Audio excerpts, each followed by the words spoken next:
couple of minutes late, but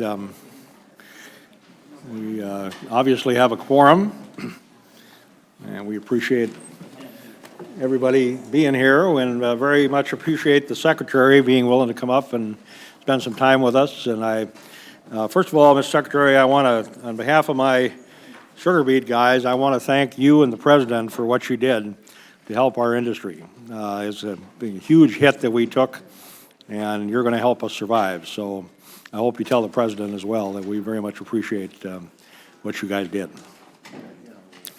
And so we're welcoming you here to the Ag Committee today to review the state of the farm economy. Secretary has, of course, been in his job for what, 2-3 years now? 3 years? He's still got a little bit of hair left. So he's going to tell us where he sees the farm economy going in the coming year, as well as what's going on over at the department. Today, we are also welcoming our newest member of the committee from New Mexico, Xochitl there, yeah. Xochitl Torres Small, who's from New Mexico's 2nd Congressional District, which has a lot of agriculture. It's a rural district, has a border area, and you know, she's going to be a great new member, and it's going to be a great thing for her district to have her on the committee. So we very much welcome you and look forward to working with you. So we've seen farm income numbers come out for 2019, and really, if it weren't for the payments to farmers through the Market Facilitation Program and disaster payments, farm income would have been in the tank last year. A farm economy that's propped up by payments, I think we all agree, is not what we want, and that's not a healthy farm economy. So I really hope that these markets can return to normal, but I am concerned, the President's comments that we're going to have a third payment potentially. I don't know, maybe you can give us some insight into that, but that makes me wonder if we're talking about third payments with just what's going on with these trade deals and whether things are going to turn around there. I hope they do. You know, that's a promise that's been made to these farmers, and they don't want these payments. They want trade. They want these markets reestablished. I think you understand that. We all understand that, and we all want to work together to try to make that happen. So I told you last year that I appreciated you always shooting straight with us. You've done that, and so I'd like to hear today from you some of your straight talk, how you view things in the farm economy over at the department, and how you see us recovering and thriving, getting back to where we were some years ago. So appreciate you being here, and I recognize the ranking member for a statement. Well, thank you, Mr. Chairman. Secretary, thank you for being here. I also like to welcome our new member. She represents my 3 grandsons who live in Las Cruces, and so I'm glad to have her on the committee. She'll do a great job. Mr. Secretary, we recognize your hands are full. Your hard work in implementing that 2018 Farm Bill, Wipp Plus, Disaster Assistance, Market Facilitation Program has been and continues to be absolutely vital in helping our farmers and ranchers weather the 7th straight year of recession and a brutal string of natural disasters. I know that you and the President have taken some heat for providing market facilitation payments to farmers, but I would hate to see what the situation in farm and ranch country would be right now if you had not taken those steps. We would be having a very different conversation today, akin to the kind of discussions that were taking place during the 1980s farm financial crisis. Our farmers and ranchers were targeted by China because the President put his foot down against nearly 30 years of predatory trade practices that hurt American workers as well as our producers.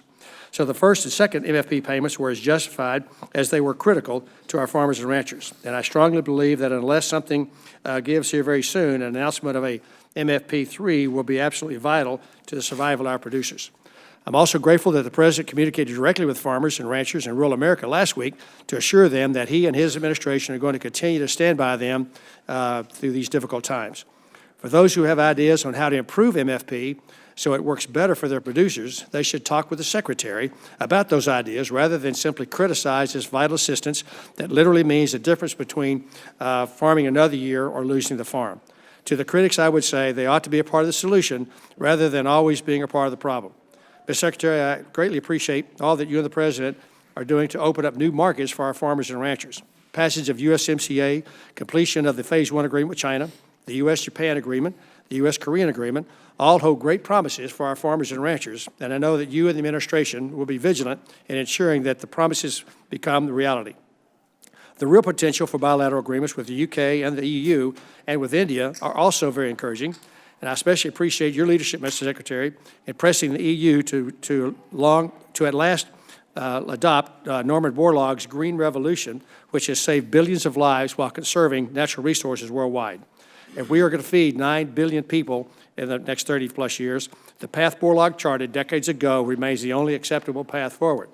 That's why I'm pleased to work with you in what you're doing, Mr. Secretary, in your recently announced Agriculture Innovation Agenda. Reducing food waste, enhancing water quality, conserving resources, and strengthening the U.S. energy independence are all goals that we can and should be able to agree on. Thank you for leading the way on this effort and for making our nation's farmers and ranchers an integral part of your plan. There is one issue I want to visit with you about, and that is making sure that for the Wipp Plus Disaster Program, that complies with the law and your strong belief that the program should incentivize higher levels of crop insurance, not hinder them. Unfortunately, an unintentional glitch in the Wipp Plus formula means that farmers who bought higher levels of coverage are penalized more than those who bought lower coverage in the case of an unharvested acres. I know that this is not your intent, and I believe that the USDA did not desire this result, but it is a serious problem, and I think it ought to be fixed. So we honor the intent of the law and your conviction that disaster aid should never undermine crop insurance. I look forward to our continuing work on this issue to minimize these disparities. For now, I want to reiterate my thanks to you and the President for all you're doing to stand by our farmers and ranchers through these very difficult times. With that, Mr. Chairman, I yield back. I thank the gentleman, and I ask that other members submit their opening statements for the record to ensure that there's ample time for questions during this hearing. I'd again welcome our witness, Mr. Perdue, the Secretary of the Department of Agriculture. So the floor is yours, and you may take as much time as you consume. I'm not going to run the clock on you, and we very much appreciate you being here. Well, thank you very much, Chairman Peterson and Ranking Member Conaway. First of all, I appreciate the opportunity to be here. I appreciate really the attendance of the committee today for all the distinguished members here. I look forward to hearing their questions and responding the best I can. You're absolutely right, Mr. Chairman. It was a tough year. Spring of 2019 was tough, and the payments that you all have authorized and facilitated, both indemnity as well as the market facilitation program, made a difference in lives across rural America this last year. It was spring flooding in the Midwest, continuation of cold, wet conditions, and then, as you well know, experienced an early blizzard.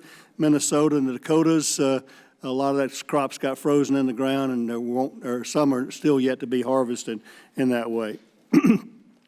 But despite a tough weather year, and tough trade environment, it's interesting. The facts show that net farm income increased 11.7% from $83.5 billion to $93 billion. And frankly, we've already talked about some of the reason for that. That was the indemnity payments. The safety net of crop insurance spent $9.46 billion in indemnity benefits distributed to producers, along with the $600 million in prevented plant top-off payments that way. So the standing disaster program administered by the Farm Agency, that's the safety net that you all vote for in the Farm Bill, provided nearly $690 million for assistance in 2019. And as you well know, you all participated and supported and voted for an additional $4.5 in ad hoc disaster payments as well for 2018 and 19 losses for those caused by hurricanes, tornadoes, floods, snowstorms, excessive moisture, wildfires, drought, and most anything else that can happen on the farm. So thank you for you all's thoughtfulness and concern about the American farmer and rancher, and we appreciate the ability to be able to do this. And we appreciate, farmers are optimistic, and we hope, we're glad 2019 is in the books, and we look forward to better times in 2020. And as you indicated, Mr. Chairman, we heard the mantra loud and clear over trade, not aid, and I think that's where we're headed. I want to this is not my prepared remarks, but I want to go ahead and address the issue that you mentioned about a third market facilitation program. I'm telling farmers to do what they've always done and plant for the market. The president did make a tweet, but many people and farmers particularly, you know, we always read what we want to see in that. It was preceded by a major word, their two-letter word at the beginning, if. If the trade does not materialize as we anticipate it will, then he's willing to support another one. But I'm telling farmers not to anticipate one, don't expect one. We know there will be some weaning pressure here as people have come to be comfortable with that. Our goal is not to continue a market facilitation program in the ongoing future. The safety net that you all designed under the crop insurance program and the other programs through USDA, we believe is adequate for the future in that regard.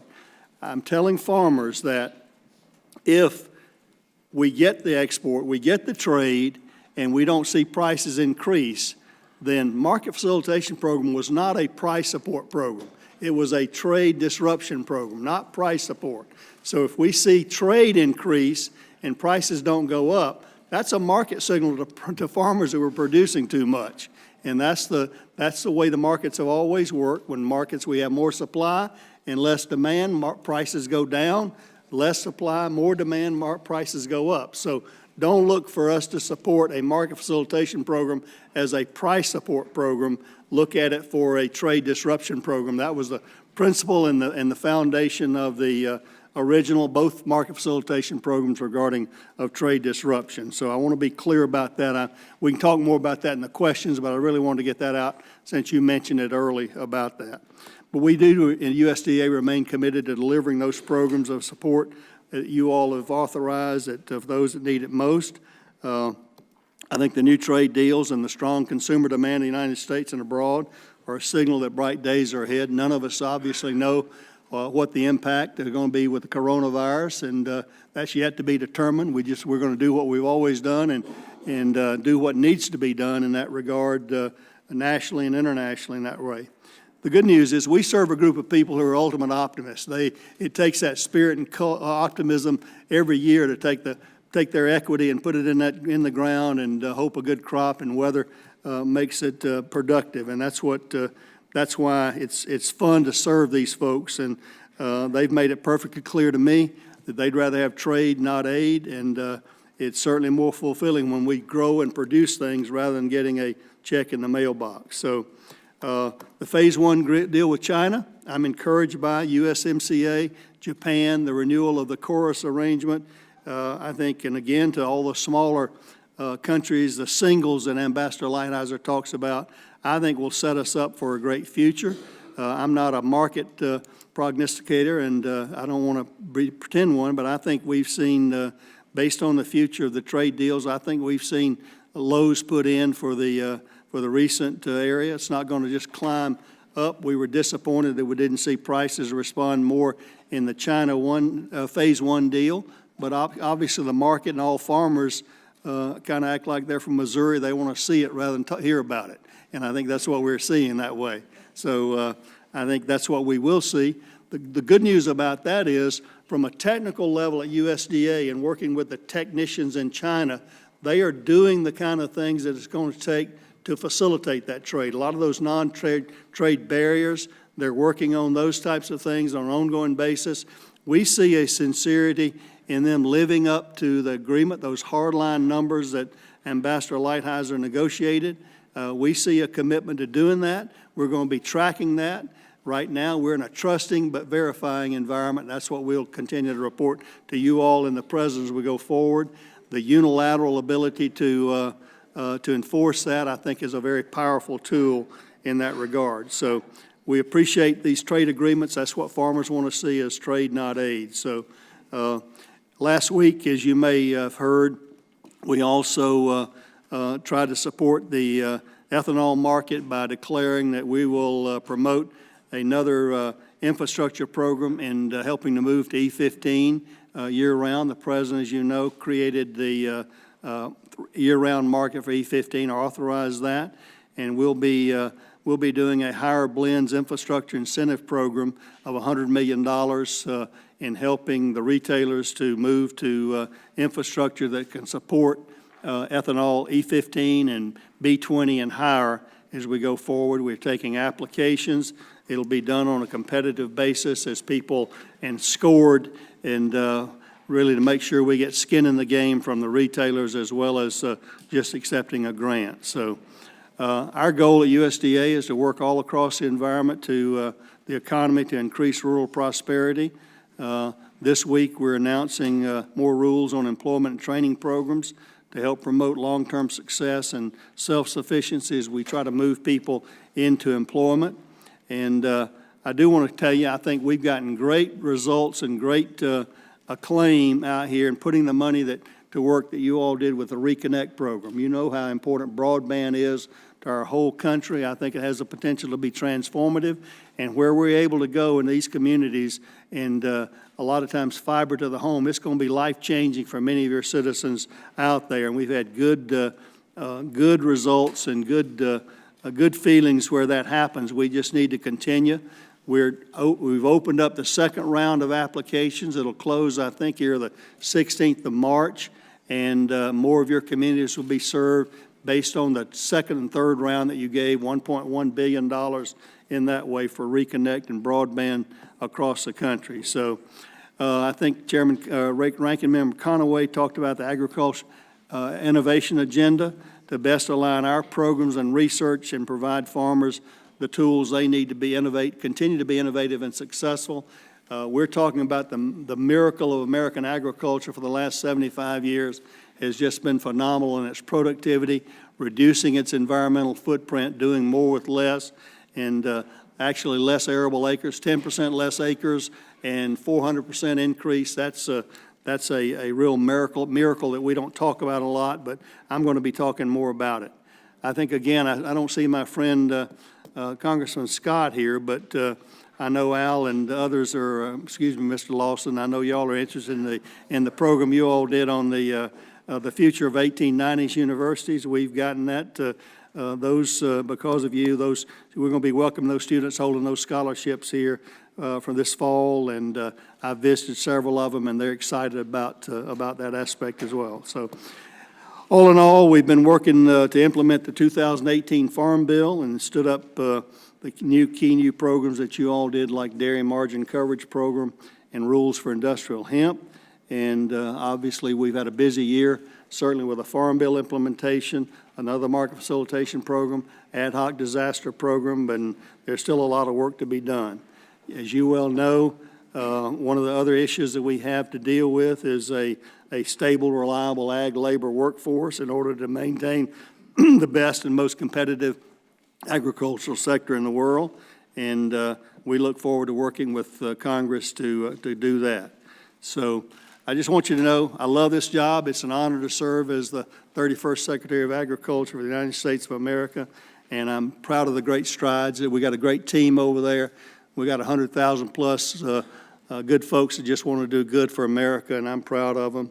And we continue to try to work every day in making USDA the most effective, the most efficient, and most customer-focused department in the federal government. So thank you for the opportunity to be here and to make that statement uninhibited. So I look forward to your questions, Mr. Chairman. Thank you very much, Mr. Mr. Secretary. Maybe I give you this job, you know. It might not be all that bad. So I want to remind members that they will be recognized for questioning in order of seniority, those including the members that were here at the start of the hearing. And after that, you're going to be recognized in the order of arrival. So with that, I would recognize myself for a couple of questions. First, as I said, we really appreciate you getting the announcement on the disaster for what happened to us in the sugar beet area last week. The other issue I'm getting, or questions I'm getting from my constituents, is about the quality loss issue that's part of the Wipp Plus. I know you're working on that, as I understand it. Could you kind of give us an update on where you're at with that and when we might be able to see some kind of announcement about where that's all at? The quality loss provisions, as you know, many of the the crops that are standing in the field, some yet to be harvested. Many of them suffered weight loss issues and other quality loss issues that depress their prices when they're sold. They may have volume, but the quality is a huge disadvantage, and you all authorize us to look into the disaster provision over quality loss. It's a more complex thing. It's much more subjective and not as data-driven as others, but we're currently working on devising those rules, and it'll have to be rules-based, so it's never as fast as I'd like to do it right away. But it'll be rules-based. We'll open that rule as soon as possible so farmers can take advantage of the quality loss provisions that you all authorized. You don't want to hazard any kind of a guess on how long this is going to take? I would say probably in the April-May time period. Okay. Thank you.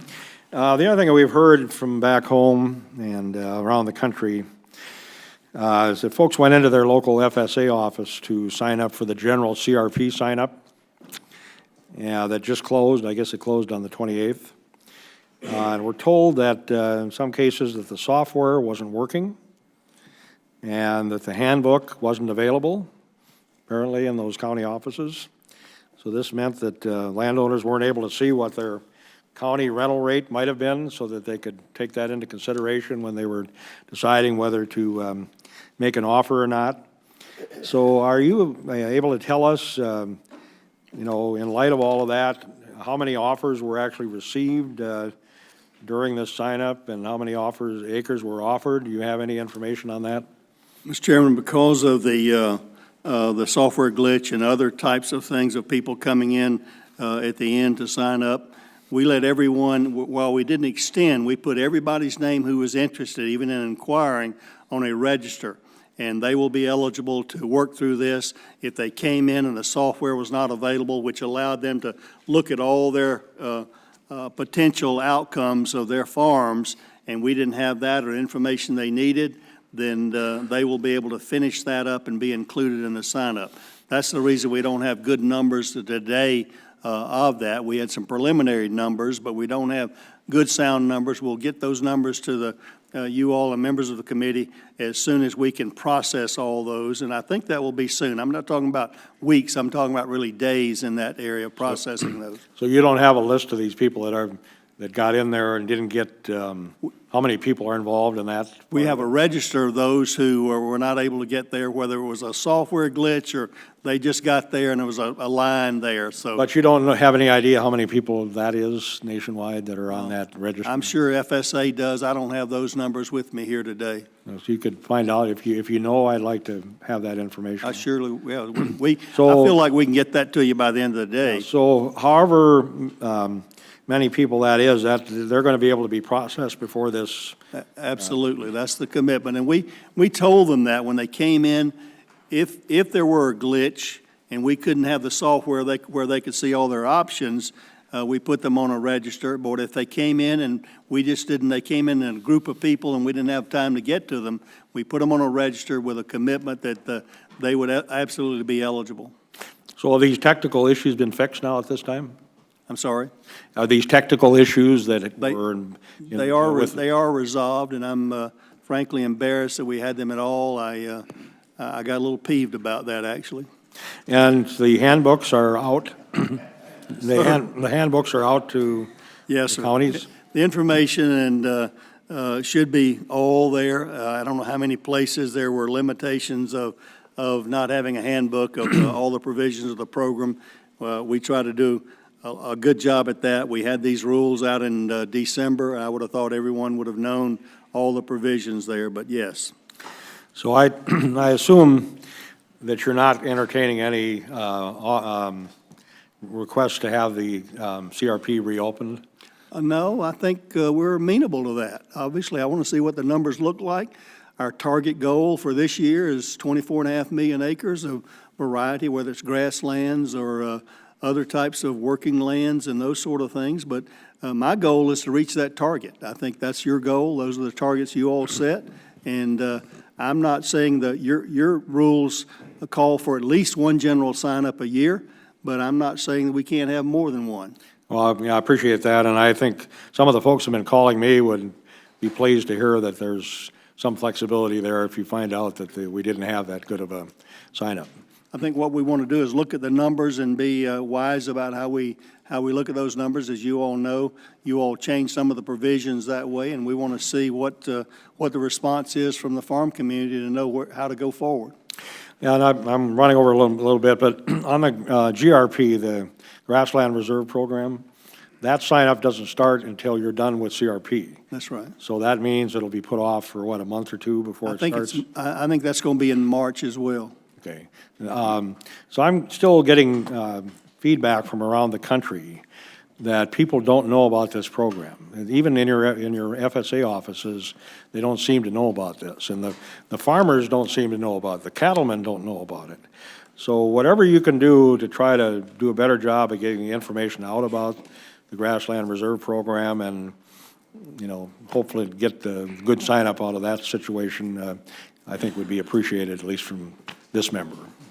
We'll do our best to, again, communicate the program. If farmers don't know about it, that's bad. If we don't know about it, that's horrible. And we'll make sure that our people in our FSA offices certainly know the program, can talk about farmers as they come in to do that.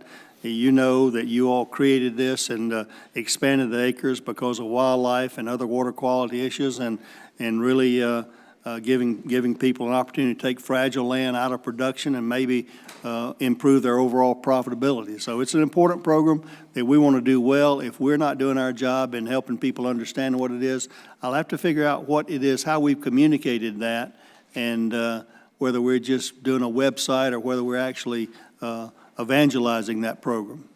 Thank you. Thank you, Mr. Secretary. Mr. Conaway, 5 minutes. Thank you, Mr. Chairman. Mr. Chairman, I have a report here on the Market Facilitation Payment Program that was published by the Ag and Food Policy Center at Texas A&M. I'd like to submit that for the record. Without objection. This report determines that a significantly higher number of farms would be in poor financial condition and less likely to cash flow without the assistance provided by the administration. The report also found there is no regional bias built into how county payment rates were calculated, and observes that 70% of the aid went to Midwestern states. Given the competing narrative that MFP is allegedly biased towards Southern producers, Mr. Secretary, would you explain to us the methodology about how the USDA determined those county payment rates for the second round? I'll do my best, Congressman. I think, first of all, my instructions to our economists were Sergeant Webb, just the facts, sir. In this area, there was no predetermined regional, demographic, or sector bias in any of this. In fact, I'd like to show you. I think you mentioned something. I've got a chart here for your committee that shows you the states that here that have there. We'll provide an electronic copy with all of that. But the darker states are where the highest payments were. This is a 700 to $1.6 billion there per state. These lighter colors, it goes up lighter that way. So I think you can see, Mr. Conaway, your state did okay along with Illinois and Kansas and Iowa and Minnesota in that way in those states. So that's kind of where the money came down. I know there have been some press reports about trying to favor one region or another. That was not the case. We let the chips fall where they may. It was a trade disruption program. And if you remember the first year, we hadn't traded a lot of corn to China. So there was a big problem with how corn really responded to soybeans in that area. We took a different approach based on the feedback we got from you all and constituents across the country and went to a per acre concept here that I thought was better received. It's, again, probably not perfect. Anyone can have a different, if you ask 10 economists there, you're probably going to get 12 opinions about how this could be done in that way. So I thought we did a pretty good job in trying to respond to the marketplace, but I think the complaints about it being regional biased are just unfounded. Well, I agree with you. I think the cherry picking a couple of counties in two different states and trying to compare those is disingenuous by our Senate colleagues that have posited this issue. I was sort of proud of the fact that the chairman's congressional district got more money than all the state of Georgia did. Facts are a pesky thing. Facts are a pesky thing. So, Just doing my job.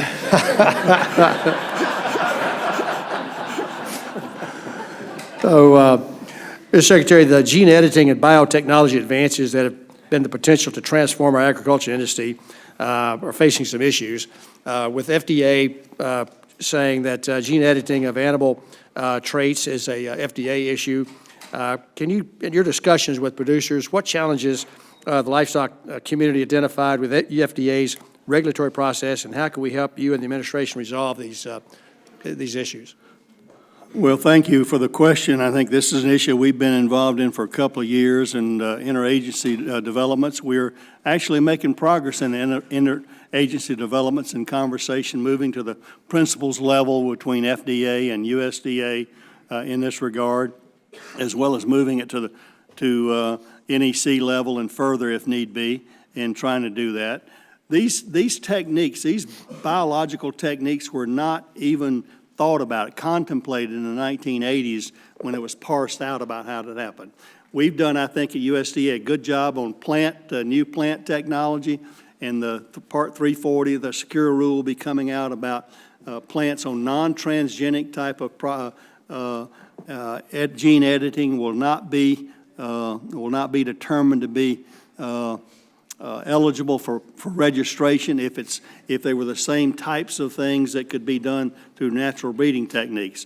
The same thing can happen with animals, and you know that we've already got some discoveries out here that could have animal diseases there. In plants, we can do things like peanut allergies and in those kind of editing. Non-transgenic, we're not taking other genes from other parts, animals or plants in order to do that. But I think we're making progress. FDA, honestly, if you want to know the truth, it almost comes down to more to a committee jurisdictional issue, I think, than anything else. And that may be one way where you all can help in that regard with your colleagues over that. We do believe that the lost opportunity, if these type of new techniques go to Argentina, Brazil, who already set up open doors, Canada, China, other types, and we lose our edge in innovation, it's kind of the beginning of a long haul for American agriculture. There are things out there that are amazing, that are safe, healthy, and the FDA intends to continue to develop these as drugs, and you know how long it takes drugs to get approved, and that's the challenge we have. These are real-world opportunities we've got, and we'll have a lost opportunity if we don't keep regulatory agencies up with the world. Mr. Secretary, thank you for that, and thank you for the great work your team is doing. I know your FSA guys are overworked throughout this entire process, and just acknowledging from our side of the room that certainly appreciate all their hard work on behalf of producers throughout the nation with all the work we put on them this past 2 years. So thank you for that. I yield back. Thanks, gentlemen. Gentleman from California, Mr. Costa. Thank you very much, Mr. Chairman, and Mr. Secretary, we're always pleased to see you here and as you get around the country, and you do a good job, and we like you to continue to come to California. I know you were there last month, and we appreciate that. I have a couple questions here I want to go quickly on. Is there going to be a Phase 2 trade agreement with Japan, and will that include more agriculture commodities and SPS protections, and if so, when you, Ambassador Lighthouse, are looking at that? I think labeling this initial agreement with Japan as Phase 1, I think it means that there will be a Phase 2. Honestly, we got a pretty good deal in the Phase 1, about $7 billion worth in ag products in that area, leveling these tariffs that would have been essentially where we were in some of the early agreements in that way, but making a significant difference in leveling the playing field for our producers. You think there's going to be a Phase 2 that's going to come up? I do believe they will, yeah. And within the next year? I can't tell you the time frame on that. Okay. You also talked, since we're in Asia right now, and you talked about the Phase 1 of the China agreement. The President mentioned a number last month after the conclusion of the signing that seemed much higher than previous purchases by China in the past by agriculture commodities throughout the country. what's your realistic expectation now with the coronavirus? We've got other issues. We've got products that have been sent from California that are sitting in the ports. Their ability to get those products off the ports and maintain refrigeration and other factors are of concern. We have people going over there these days. You want to give us a quick summary? Sure. The hardline numbers were $40 to $50 billion, which Yeah, I thought our president had 200 billion. That seemed that was little. the total deal. 40 to 50 was the agricultural portion of that. 200 billion was the overall deal on phase one. 40 to 50 was the agricultural portion, which essentially doubles ag exports to China. We're encouraged, as I indicated. I think that the signals are they want to comply. We don't yet know what the effect of coronavirus will be on China or really the globe or economically here, but we see signals that they want to fulfill that commitment. Do we have USDA people over there trying to deal with the initial issues involving quarantine and the ability to ship product? We do. We have. You want to keep the committee informed of that effort? We will. All right. I want to switch over to the why I look at the MFP, the Market Facilitation Program, and the data there, and I don't think California's in the top 10, and I want to know why more specialty crops haven't been included, like citrus, stone fruit, berries, cashews, olives, tomatoes, that have had substantial losses to China and yet have not been a part of the Market Facilitation Program? I think, again, you know the types of crops produced in California. It is a large export. I believe 44% of our product. Yeah, I think if you check with your almond people, the last Market Facilitation Program included those specialty crops. The first one we did not, and those types of areas, as well as the purchasing program, they participated in that. Is the department looking for expansion of additional specialty crops? In which way? Well, there are 10 right now and there's a whole host of other, I mean, we grow a lot, as you noted. Is the Market Facilitation Program? Yeah. We don't have any plans to expand that. I think that has been, that's over with. Mr. Chairman, could I get a little more volume on the hearing? I'm having a little bit difficulty hearing the. I'll try to speak a little louder. Okay, all right, That's helpful, Mr. Secretary. Also, the efforts on the payments with Farm Services Agency continue to be problematic, it seems. We have people that have applied in 2019, in some cases in 2018. We've continued to ask you folks and then locally with the FSA offices why they haven't processed in a more timely manner. Are we looking at bringing more personnel to expedite that? We're always trying to hire, but I'd love to know specifically if people have not gotten those kind of payments in that kind of period of time. I'd be happy to provide you a list. Well, surely, absolutely, we'll look into that. In the areas that I am aware of. Usually, it's a matter of a lack of data, of information that we have to validate and verify. All right. I'll yield back to balance my time. Thank you very much. Keep up the good work. Thanks, gentlemen. Gentleman from Pennsylvania, Mr. Thompson. 5 minutes. Chairman, thank you. Mr. Secretary, it's good to see you. Thank you for your leadership. Mr. Secretary, in your testimony references the exceptional new challenges that farmers across the U.S. faced recently with unprecedented widespread natural disasters, floods, droughts, blizzards, and freezes. These disasters exposed gaps in coverage and led to additional ad hoc assistance.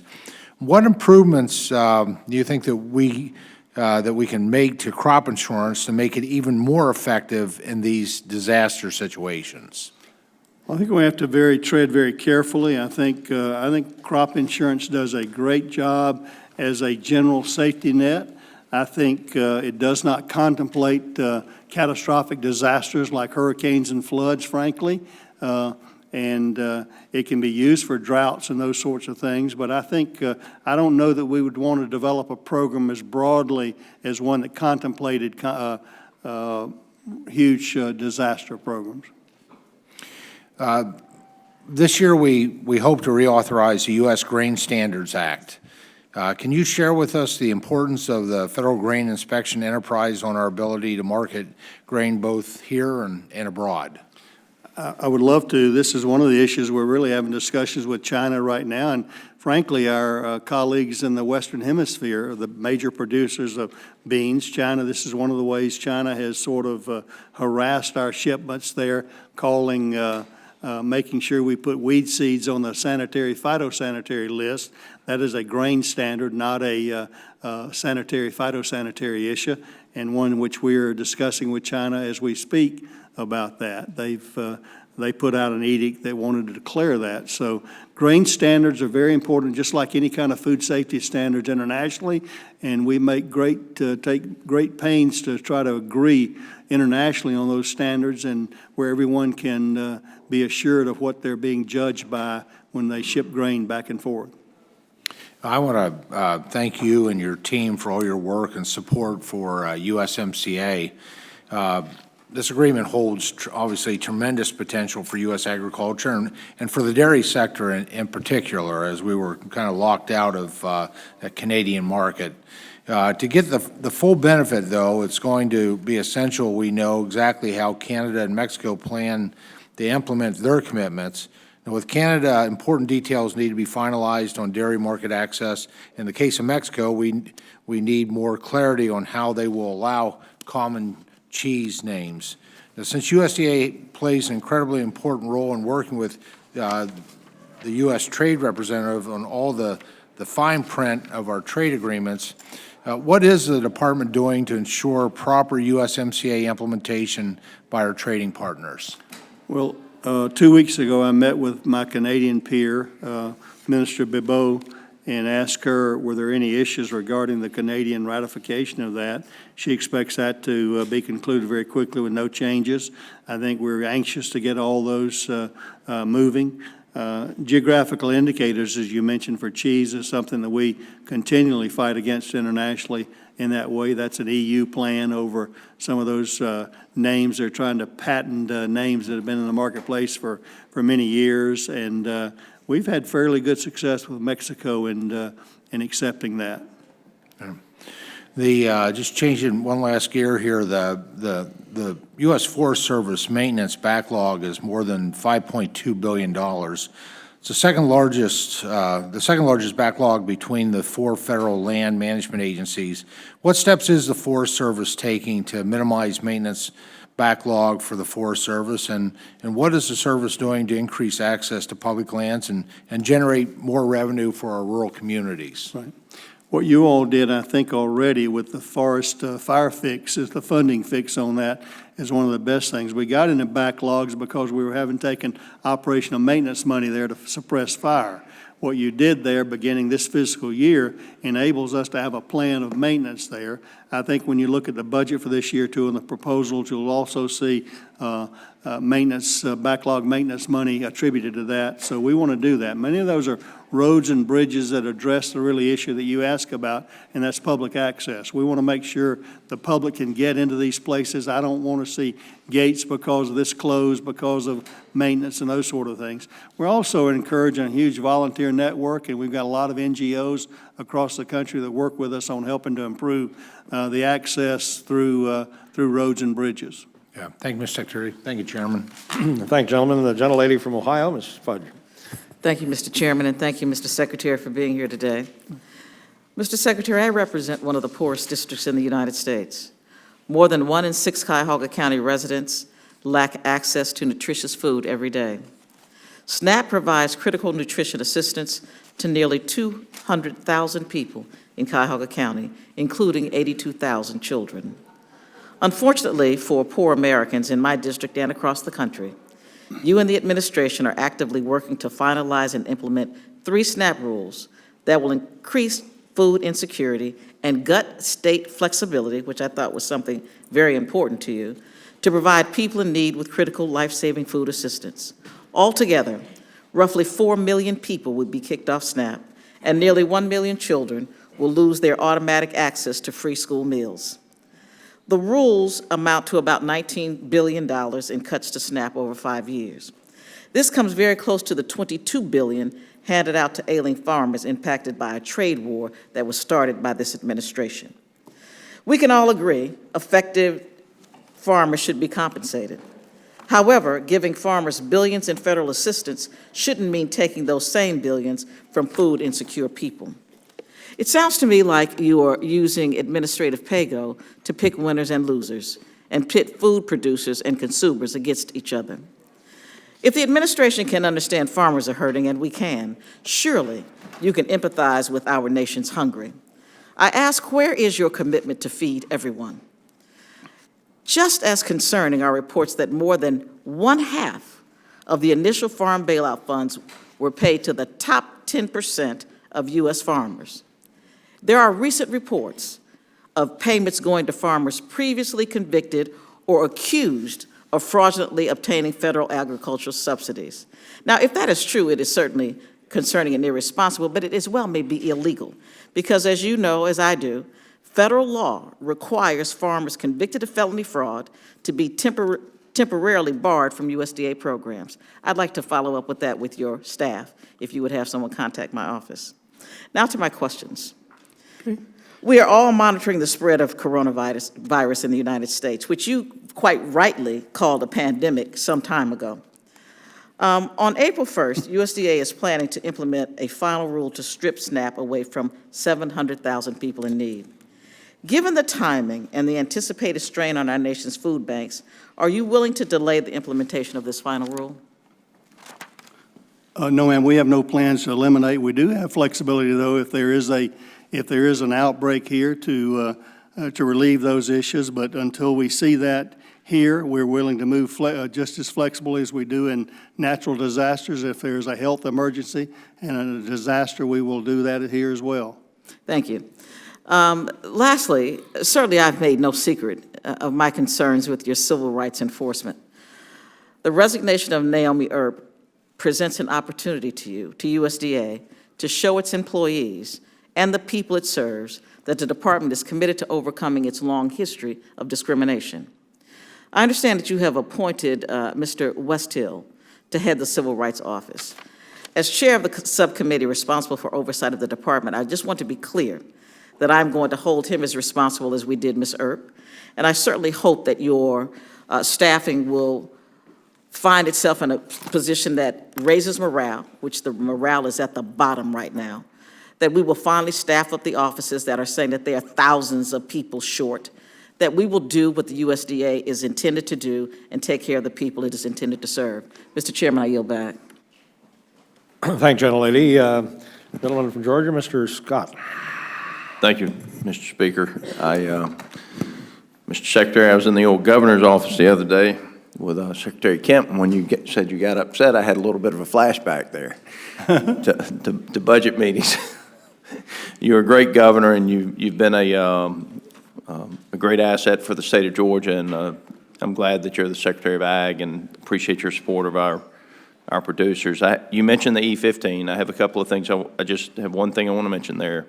If E15 is going to become more prevalent in the marketplace, then the labeling standard needs to be put on the pumps that cautions people that if you put E15 in a marine engine or a chainsaw engine or a high-performance engine, that you're absolutely going to destroy that engine. I have no problem with E15 with being expanded. I do have a problem without a labeling standard that cautions the consumer that if put in certain engines, it will destroy that engine. And so any help with that certainly would appreciate as we work on the labeling. That falls under the EPA, of course, but we are That's working right. with them. They've got a fairly good, strong skulls and crossbones on there now about it, like it causes a lot of things, but that's certainly one of those that needs to be included. So while we're on labeling, it does concern me from our farmer standpoint that we have non-dairy products that are being marketed as milk. We have non-meat products being marketed as meat. And we have non-rice products being marketed as rice. My wife tricked me into eating cauliflower the other night, and it was actually the best cauliflower I've ever had, although I don't intend to have it again. But I do think that this is an area that we need to be very careful of as as we push forward. And I do think that it has the potential to create some disruptions for the producers. With that said, as you know, I represent your hometown, and you mentioned that farm income was actually up. I'd be interested if you have any studies on that and which regions and which commodities that it's actually up in. Certainly in our area where we've been hit by natural disasters and other things, we would, I think, be on the low end of the totem pole in that. But after watching the crop insurance and disaster payments, I have two suggestions.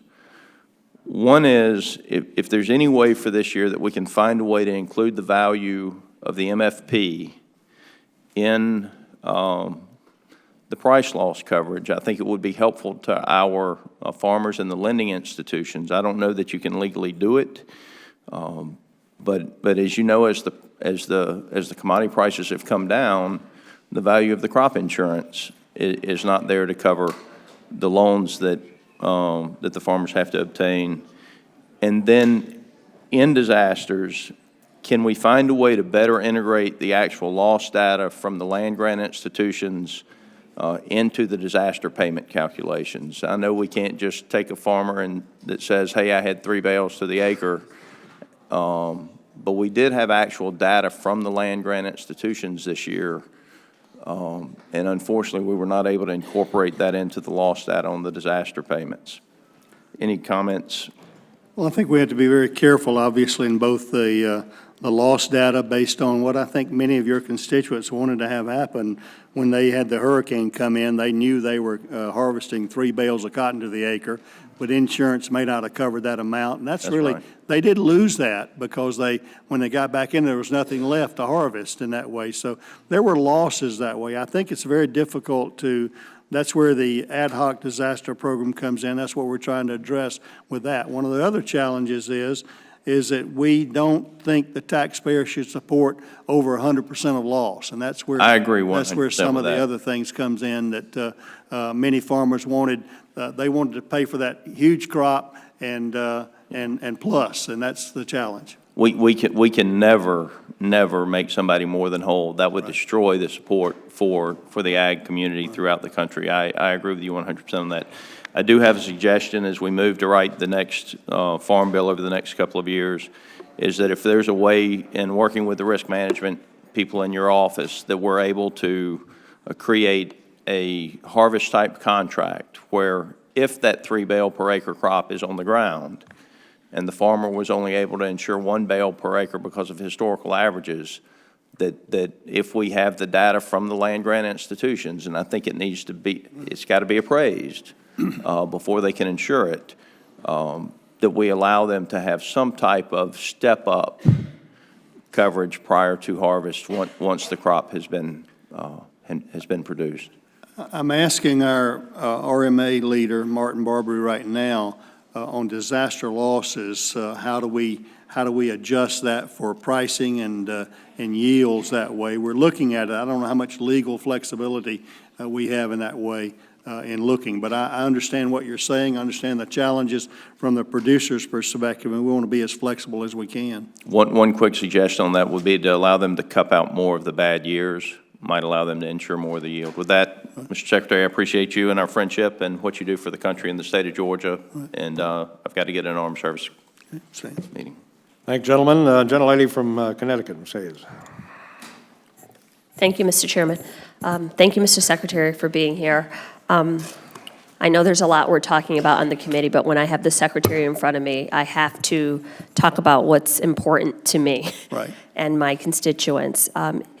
I looked, and you mentioned several of your department's proposals to gut SNAP benefits in your written testimony that was submitted to the committee. Yet there's no mention that the President's budget request for fiscal year 2021 revived your previous proposal to take away benefits from households and replace them with what you're calling harvest boxes of pre-selected non-perishable food items. My question to you is, do you think that SNAP recipients are incapable of choosing groceries for themselves or their families? No, we do not, in answer to your question. This is a proposal we've suggested we think would still like to have an opportunity for a pilot. As you know, many of your constituents and others are getting their food delivered at home, which would be essentially the choices that we would hope to provide in a harvest box. Yeah, I saw that this was being compared to programs like Blue Apron. I doubt that that's what it would be like, but there's little or no evidence that this proposal would lower costs for the USDA or the American taxpayer. In reality, the proposal is likely more expensive when you consider cost burdens on states, and it'll cost $2.3 billion in grocery sales and $368,000 in grocer jobs. What I can't find is how this plan would be implemented. So I guess I'm going to ask you if you can expand on how this program would be delivered. Have you thought about who would deliver the boxes? Or what will we do in the event that a box got lost or stolen? Or are there plans for delivery in the wake of a disaster or a storm? You know, in my area, we have many winter storms.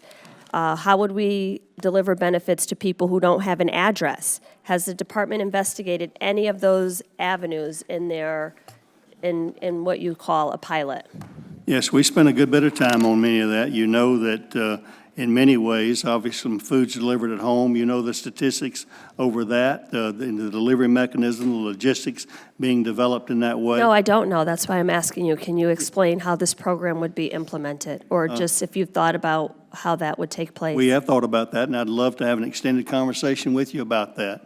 I'm not sure this is the way to do that, but this is the place to do that. But there was a lot of information, a lot of study put into that about the home delivery there, giving people a choice, maybe an app on their phone of the groceries they want to deliver there, and using commercial distributions. We're working with both Amazon, Walmart, and others who express great interest in utilizing these services. Is this information anywhere where I can access it? Because I've spent a lot of time trying to look up the details of it, and I can't find it. I'd be happy to have our FNS people deliver to you what we discovered, yes. Is it available anywhere, or do you have to individually request it?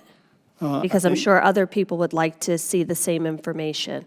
I don't know if it's, we want to be responsive to you members of Congress. I'm not sure of the kind of depth of questions you ask, whether that information and extension and extensiveness is out there or not, but if we can provide it, and if you want to make it public, then that'd be fine. Well, yes, I guess I'm asking then, can you provide it? Because this is a plan that has been introduced multiple times in multiple budgets. I would imagine that the way it will be implemented should be well thought out and thoroughly investigated at this point. This isn't the first time this came up in a budget. The first time? I think it's been in 3 budgets. Exactly, that's what I'm saying. This has been in multiple We would appreciate the opportunity to budgets. implement it, and we'll have all the details you need. I think our role is to look at the plan for implementation before it happens, not after. So again, if you could just, I would love that. If you can, I'll have my office follow up, but if you have it, I would imagine you have it planned out to the letter now, since it's been introduced or proposed in 3 separate budgets. So it's something that's been going on in an ongoing conversation for many years. So I would like to see it so that I could share it out. And just as part of that, I would ask you for specifically how you would address people with food allergies or medical needs if these are generic pre-selected boxes that would be going out. That's all I have, Mr. Chair. I yield back. Thank you. Thanks, gentlelady. Gentleman from Arkansas, Mr. Crawford. Thank you, Mr. Chairman, and thank you, Mr. Secretary, for being here. You touched on something earlier. I think my friend from Pennsylvania brought this up with the Grain Standards Act and how that impacts trade and so on. And you mentioned sort of the overlap between our grain standards and phytosanitary and sanitary considerations.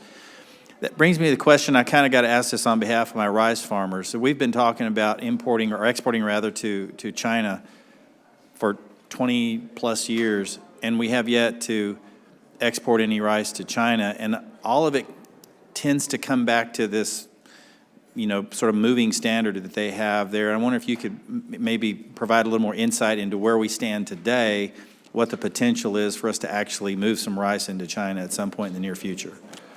Based on the Phase 1 agreement, Congressman, I'm pretty optimistic we'll get rice into China.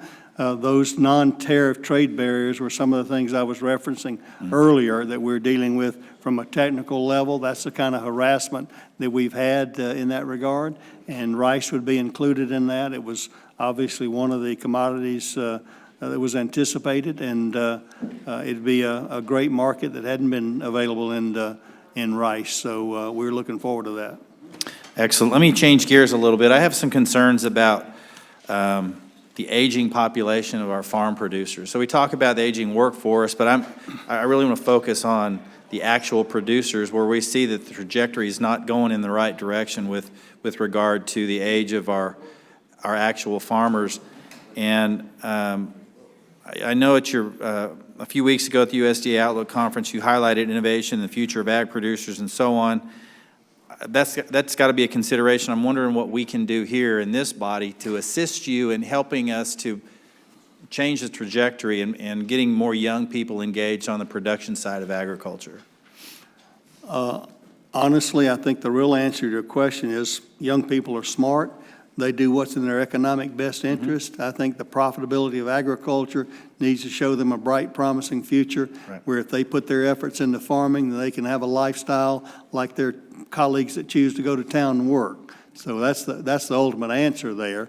You've put programs in for beginning and new farmers, but ultimately it comes down, we talk about sustainability a lot. We're talking about environmental sustainability, social sustainability of available and affordable food, but there's also an economic sustainability. Absolutely. We can't expect farmers to come into the business and not being able to make a livelihood like they could. We know that the average income of farmers is not comparable to many other jobs in that way. Well, given the, the cost of doing business and what the return on that investment is, it doesn't make for a very attractive opportunity for young people. And so, we've talked about policy, about what the federal government can do to incentivize young people for years. It's nothing new. We've talked about this for a long time. And I don't see that we're doing anything right here in regard to that. We're still seeing that struggle take place, and I haven't seen any measurable improvement in that. So are there things that we can identify that, from your perspective, that you could say, stop doing that? Don't do that anymore because it's not helping. Because I know it's a market-based, it's market-driven largely. So I just kind of want to get your insight on that. What could, lessons learned, what can we do differently? Let me tell you one of the things I think you all did positively that helped. You readjusted the CRP payment limits or per acre this year. That was really keeping a lot of young farmers out of the business. Senior farmers are using that kind of a retirement program and rather than letting their farm be utilized for productive agriculture from the next generation. So that's one of the things that you all did. I think that will help in that regard. We had complaints about that, and we had, addressed that together. So ironically, that wasn't geared toward trying to address the young farmer.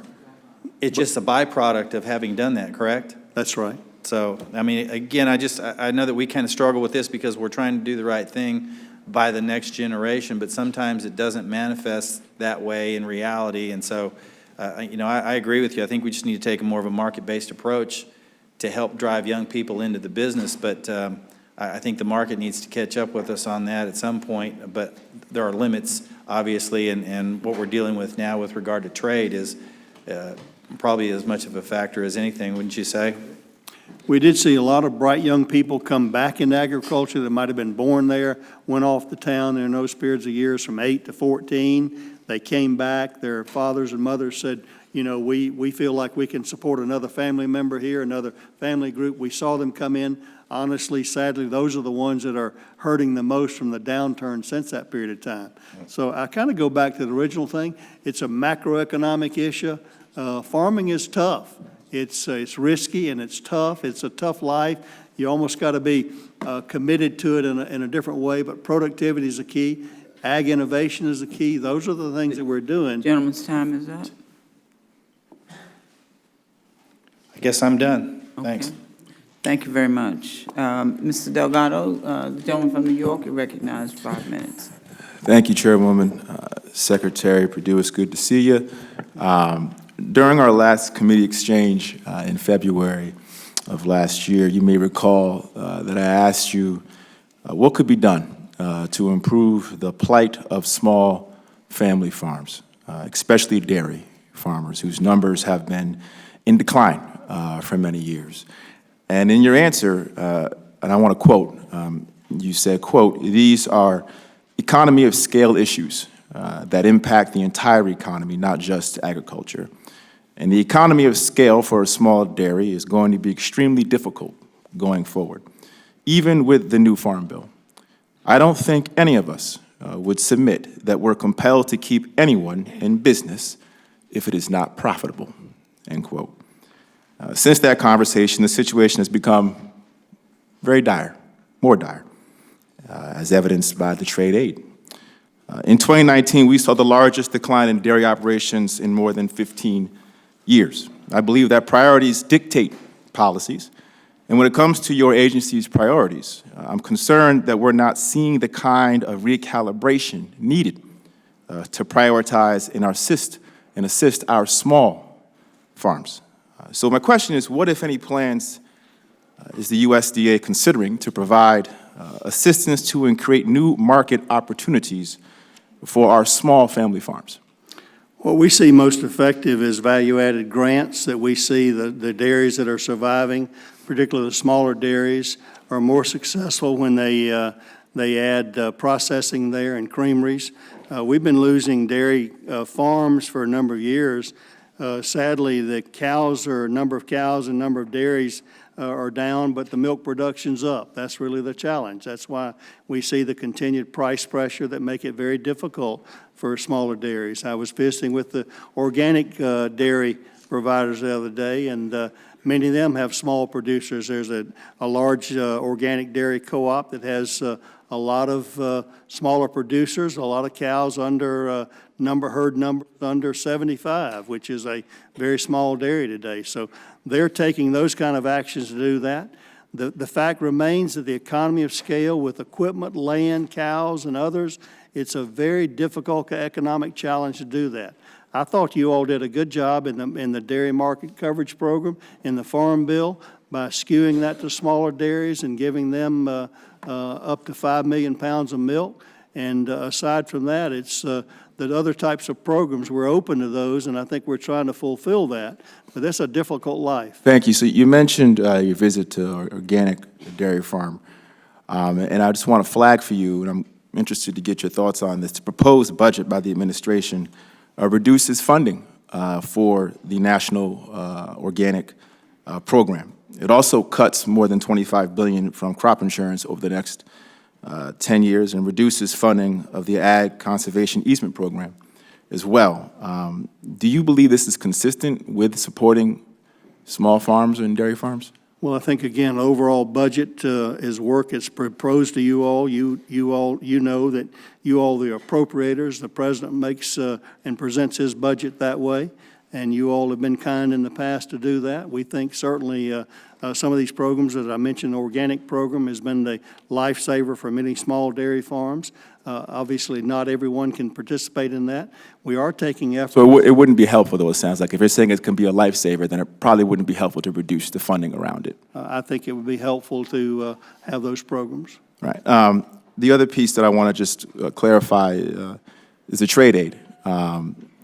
You know, the reports, while they might not be regionally biased, from what I understand, and I appreciate the map that you provided, there does seem to be a bias for large-scale operations in some of the more wealthier farms, and I'm curious to what extent anything is being done to offset that imbalance. What you all did in the Farm Bill, as well as continuing, that we did, were price caps. The facts of the matter is that the larger farmers farm the probably 50 to 60% of the land and produce about 75 to 80% of the products of the United States. Would those farmers be profitable but for the trade aid in 2019? Many of them would not. Right, but then you said... Like the bigger you are, the harder you fall. Understood. The losses would be more. But to be clear, you're on record saying that keeping farms in business that aren't profitable is not really the focus, right? Say again, I'm sorry. You're on record. I believe you said you're not compelled to keep anyone in business if it's not profitable. I think, again, we have to recognize that farming is a business, and you have to make a profit. That's what my answer to the question was, the profitability of agriculture. Totally understand. And I'm saying that as you make that decision, it appears you're prioritizing the big farmers over the small farmers who aren't making a profit. No, I would disagree with that. We're at no bias toward large or small. It's a matter that the fact the larger you are, the more you are eligible for those payments. That's my time. Thank you.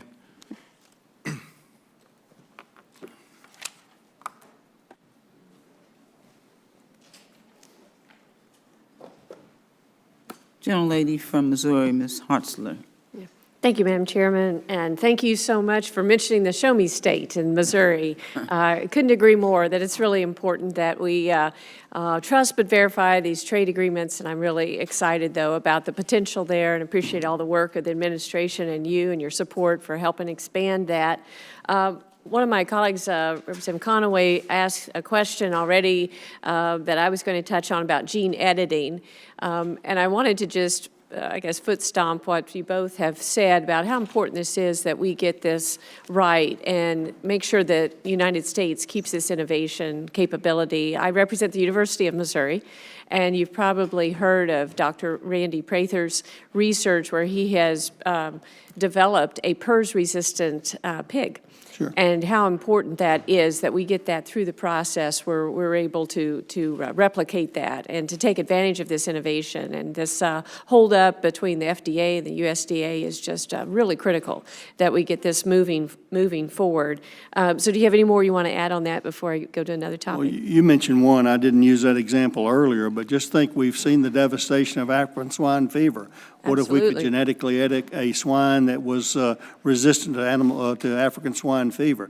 We think there's a huge, once the regulation catches up with the biotechnology here, we think there's a lot of potential out here for making actually food therapeutic, actually medicinal type of food, healthy, safe, nutritious food for our populations. Oh, that's exciting, especially with the challenges we have with the high cost of prescription drugs and the old way of addressing things. So if we could prevent it just by the food we eat, that's just revolutionary.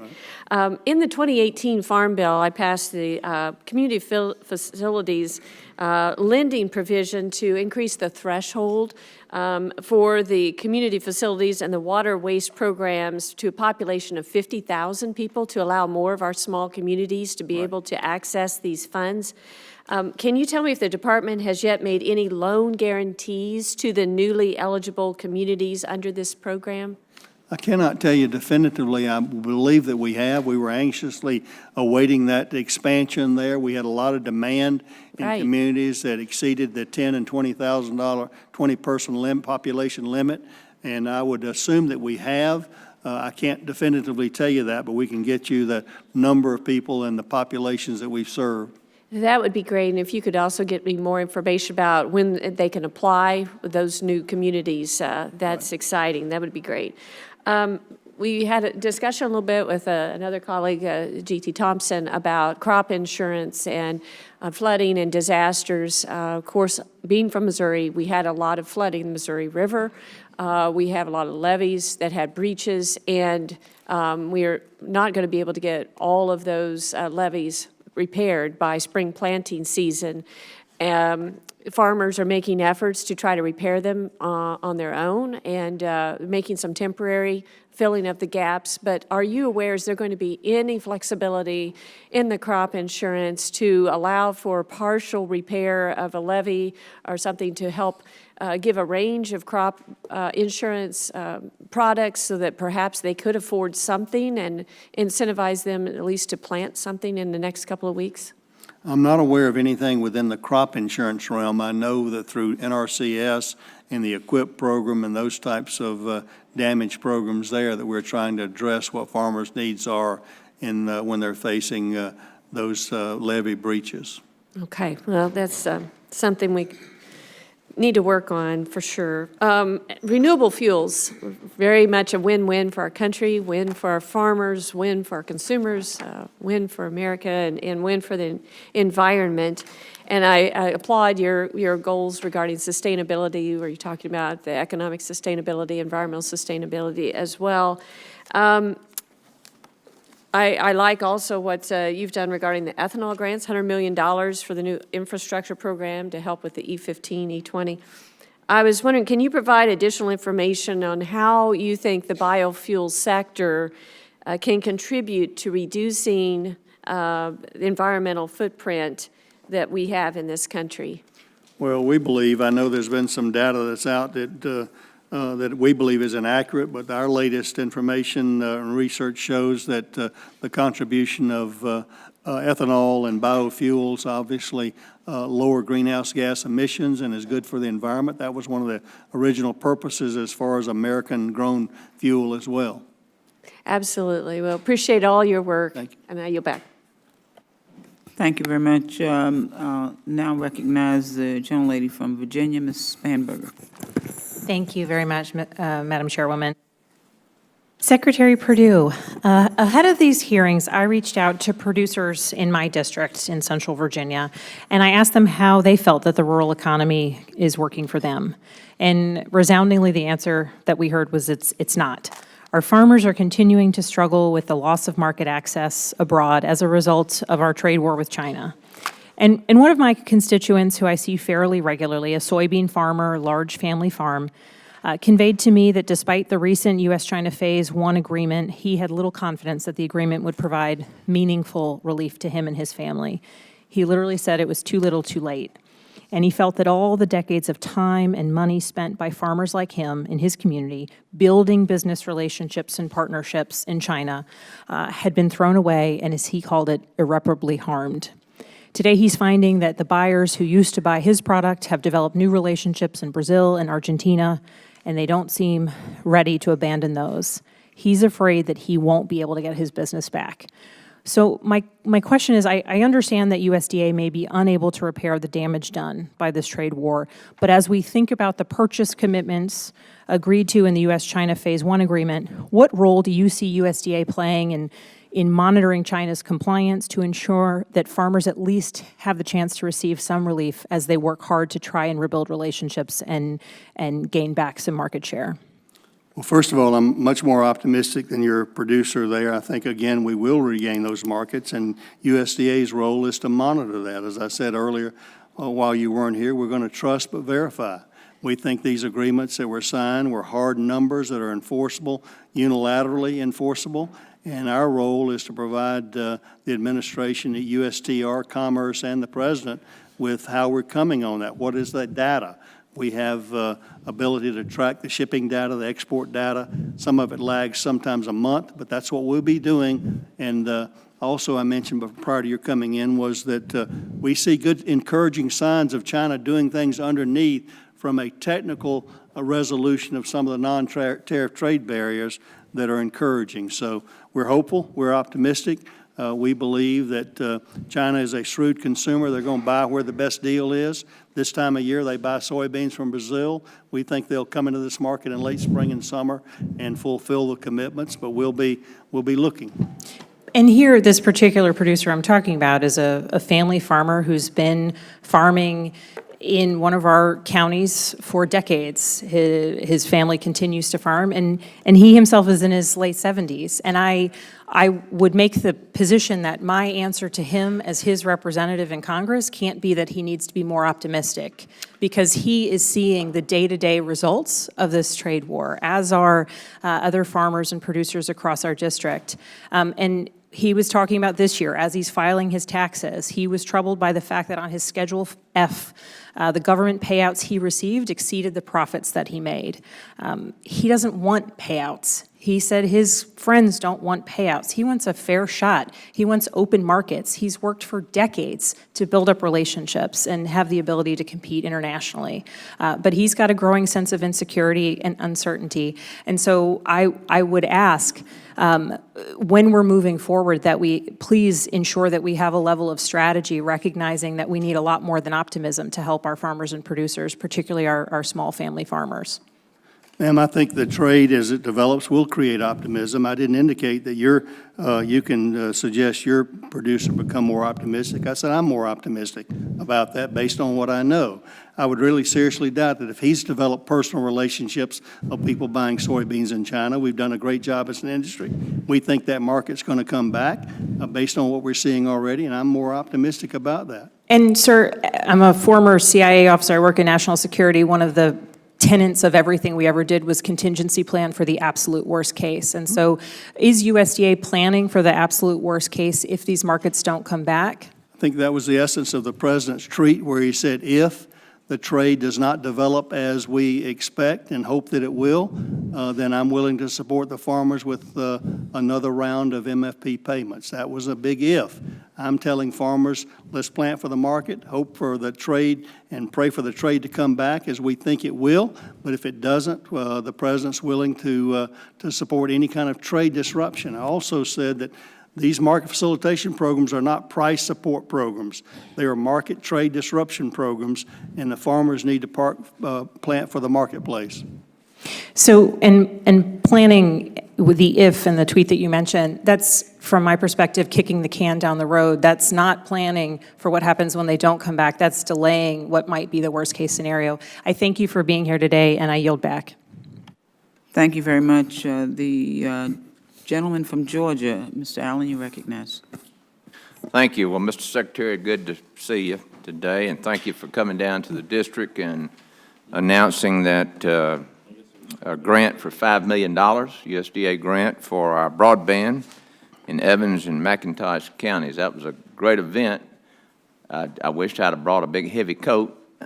Maybe 2 or 3 I could have shared them. At temperature, we were at this event, it dropped from like 48 degrees to 28 degrees during the hour. But anyway, that's a big deal. Thank you for doing that. I'm going to start off with pecans. Obviously, you know, we're a top state in pecan production, and that industry is vital to Georgia and our economy. The pecan farmers have been unfairly targeted by the tariffs in India, and currently there's a 36% Indian tariff on U.S. pecan imports. India does not produce pecans, and we have written the U.S. trade representative on the pecan tariff and discussed with the USTR team, but it would be helpful if you can help assure us that it is on the U.S. list of tariffs to be removed during our trade negotiations with India. And would you consider doing that for us? I can verify that it was on the list. In fact, Ambassador Lighthizer had presented a list of options to the president, who determined that it was not a big enough kind of deal, and he believes that as he has been successful in the past, using the leverage of his office, there will be a better opportunity for India. You know that India has been a very tough export market for the United States, with very unfair, non-reciprocal trade barriers there. So we hope to have some better news in that market. Well, and obviously one time I had the presidency here on the whole China thing, and because the Chinese were being so unfair with how they were dealing with us, that I recommended that he go to these other countries, and let's see if we can work with countries, that will promote fair trade. The other big issue in the district is labor, H-2A program, and I constantly hear from producers about the inability to find labor on their farms. Many use the H-2A visa program, and but it's frustrating. It's complex. It costs a lot to participate in the program. And I know that you've worked diligently with the Department of Labor on regulatory reforms on the H-2A program. Where are we with those reforms, and what are some of the other problems with the H-2A program that you have identified that where Congress needs to get involved and do some type of legislative fix? Well, labor obviously is really the number one and number two issue with trade all over the country, and it is. I think it's time we separated the immigration issue, where people want to come to a country and become citizens, with an economic labor issue of where they want to come for economic opportunity to help grow our economy. I think those two have been conflated for too long, and that the challenge has been the people fear that people who want to come on a temporary basis, such as H-2A workers, are looking for immigration, and that's not the case at all. I think, again, the DOL, the labor rules are at OMB waiting to be certified there to be able to put out. It will help to modernize that, but Congressman, the issue really, this adverse wage rate has become a perverse wage rate in agriculture. We essentially have in agriculture, a $15 minimum wage there where we don't anywhere else in the economy. Yes, sir. Last, and I've got about 54 seconds, so we'll have to make this quick, but you recently traveled to Europe, and of course, as far as trading relationships with European Union, UK, and there are real concerns here in the U.S. on which is a blatant, they say a blatant disregard for science the EU has set in setting their policies. And from your perspective on your trip, what are the biggest sticking points to U.S. trying to negotiate deals with Europe on particularly peanuts and things like that? Well, the European culture has sort of denigrated American food as unsafe. We're giving them the facts based on sound science about that. They talk about chlorinated chicken. We really don't do that at all. We use other products there, and our food safety record is better. How do you change the mind of people who have an opinion? It's almost like an ideology or religion, but we're continuing to use sound science, and I think the future is better for the UK. We're looking forward to going and having a free reciprocal trade with the UK once they're out of the EU, which then I think will facilitate better relationships with the EU. Thank you for your service, sir. I yield back. Thank you. Thank you very much. I want to recognize now the gentleman from California, Mr. Cox. You're recognized. Secretary Perdue, thank you so much for being here today, and, Sure. and certainly thank you so much for making it out to the Central Valley of California. You were always welcome there. And on a particular note, I really want to say thank you, and I appreciated your willingness to work with me to implement the needed changes to the Pima Cotton Competitiveness Program, which is providing much needed relief and support to the Pima cotton producers, certainly in my district. But in the last couple of days, we've been hearing about staffing shortages at the county FSA offices across the country, and certainly my district is no exception. And my staff has been working with local farmers unable to access the critical farm programs. And certainly the lack of staff at these offices is consistently being brought up as a reason for the delay in service and payments. And I have frankly grown very concerned since my time here in Congress with the decline in staff morale at the USDA, the relocation of core offices, and reports of understaffing at the core USDA mission areas. And so given the expressed commitment to excellent customer service, I mean, I'd like to hear what you plan to do to ensure USDA is fulfilling these crucial positions and is seen as a desirable place to work. Very good question, and I want to commit to you. We want to hear from you when you have service level problems within any district here from any member. This has been a very frustrating situation for us. The unemployment rate of 3.5%, I never thought we'd have as much difficulty hiring people to the federal government as we have. And it's not because of a lack of effort.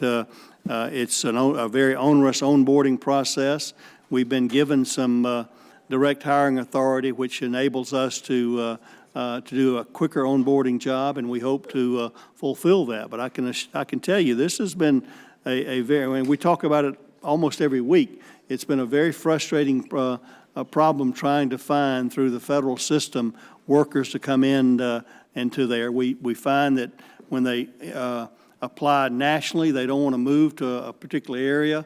Whether they come apply from California, they don't want to go to the east or vice versa. So the local hiring authority will enable us to help fulfill these sooner.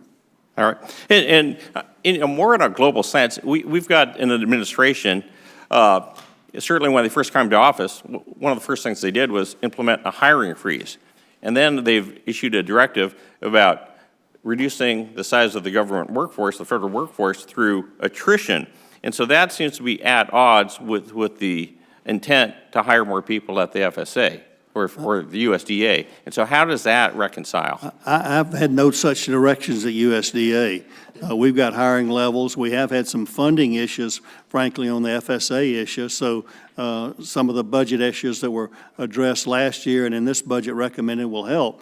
But we had some limitations. NRCS has been more of a difficulty finding people, but there were some budget cap issues on the hiring process that it slowed us down on the FSA people. Well, so just to be clear, is that the agency reform plan, which was supposed to detail workforce reductions through attrition, that's not something that the USDA is looking at or implementing?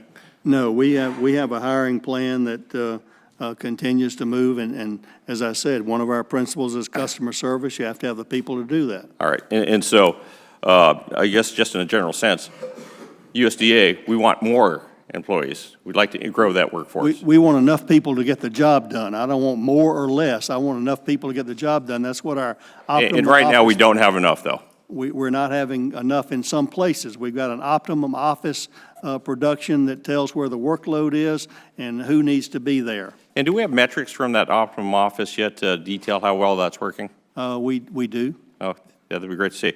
No, thanks very much. And I want to reiterate what Congressman Costa was saying, which is trade is so vitally important to my district.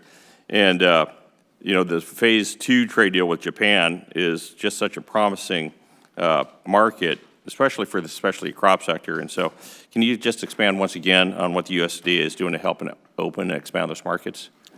Well, Last 20 seconds. In Japan, obviously, which is a good destination from your state of California there, and $7 billion more in agriculture, many of the products and almonds and other products of the variety of products you all grow there is going to be beneficial. We're also the Korea market, the Korea agreement on rice for your California premium rice is also a big benefit in the Korea agreement. Great. Thanks so much, Secretary. Also great to see you. Thank you. Thank you. The gentleman from Illinois, Mr. Boss, you recognize. Thank you, Madam Chair. Secretary Perdue, first off, thank you for what you've done with the agency and also for being in our own district and mine and Rodney Davis's over the times you've been there. Also want to thank the administrator of the RMA, Marty Barber, for his work with FAC and in FAC issues that affect double-cropped soybean growers. It was an issue last year. We were able to work through it, and I think the insurance agents now can move with more clarity on how to better serve their clients with that double crop. But last year, 3 different WASDE crop reports sent the markets tumbling through because of the inflated claims of acres planted for corn and soybeans. Can you explain NASA's process behind the reports, and additionally, why was WASDE report exist if the FSA already has the report number of acres for each crop? There are 2 different reporting schemes. One lags another. The FSA reports acres by what farmers come into it. NAS has a consistent protocol of assessment over acres going forward. One of the issues with the farmer complaints last year is that one of the reports in the middle of the summer last year, the market was, expectations were far off from what NAS had developed, and it caused the prices to go down because of the expectation with the wet weather, wet spring, and prevented plants. At the end of the day, Congressman, NAS got it better than the market did. And that's the end of the story there, is that we can't control what the market expects there and what they trade on. And when the market goes down, because when they see the NAS numbers, they realize they may have been too optimistic, and that's what happens. Well, thank you for that. I want to go back to where there was a statement made earlier, and I want to let you know what somebody brought up, how their farmers were feeling in their district. Let me tell you how my farmers were feeling in my district. As this trade thing started with China, here's what they told me early on, and you and I had this conversation. They told me that they believed that it had been a long time coming with China and that trade negotiation had to occur. They didn't want it to last too long. They wanted to get through it as fast as possible. I believe one of the problems, and they do too, was the fact that the trade negotiations on the USMCA was actually because it took so long for it to move through this House being held up by leadership that it actually gave the president and the administration trouble in negotiating the China deal, and that's what slowed that deal down, and that's what caused a lot of the problems in the market at that time. It's also what caused the purchase of, and China to make their deal with South America, which caused the markets to do what they did. I think it's kind of amazing when we sit in these rooms and we watch, and how somebody, if you just say something long enough that isn't true, it automatically becomes true. So I want to thank you for what you do in your office and what we've been doing. The concerns that we have every day with the markets is because we know that farmers work off of each year. They're worried about too much rain, not enough rain, what are the markets going to do, and the concerns they have. It's natural in being in agriculture that you have a fear. That's life. That's what it is in ag. But I'm going to tell you this. I don't know about the other members here that were asking questions, but I can tell you this. Our farmers know that we're trying to do everything we can for them, and I think the administration is doing that, and I think they're very happy with that. And I think the trade deals are going to help tremendously with the farmers, and I think it's looking very, very positive from here on out, and I thank you for being here today, and I yield back. Thank you, gentlemen. Gentlelady from Minnesota, Ms. Craig. Thank you, Mr. Chairman, and thank you, Secretary Perdue, for appearing before the committee this morning. As we've heard from a few of my colleagues, and especially in districts like mine, where we've got just a ton of family farmers, it's no secret that the trade policies of the last few years have put Minnesota farmers in a little bit of turmoil here. The market facilitation program certainly kept farmers afloat, but I'm concerned that we've set a terrible precedent for U.S. farm policy. This committee has spent decades working toward a farm safety net that's predictable and reliable. At the agency's Ag Outlook Forum, you said regarding another round of MFP, I would not anticipate it. Farmers have got to farm for the market and what it's telling them and what their capabilities are from a production perspective. The next day, the president tweeted that additional MFP payments are possible until the new trade deals kick in.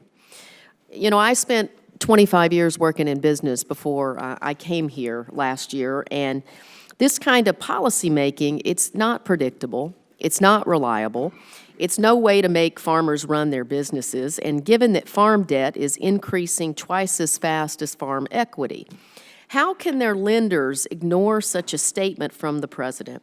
Should I take your comments here and this morning to mean that you're advising the president against the release of another round of MFP, which, by the way, I strongly supported the previous rounds?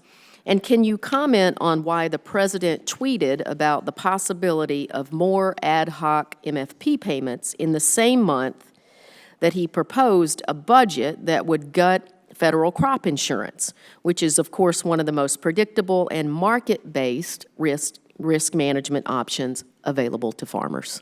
Certainly. I would stand by my statement that if the president asked me today and we communicate on a regular basis, is that I would not recommend another market facilitation program.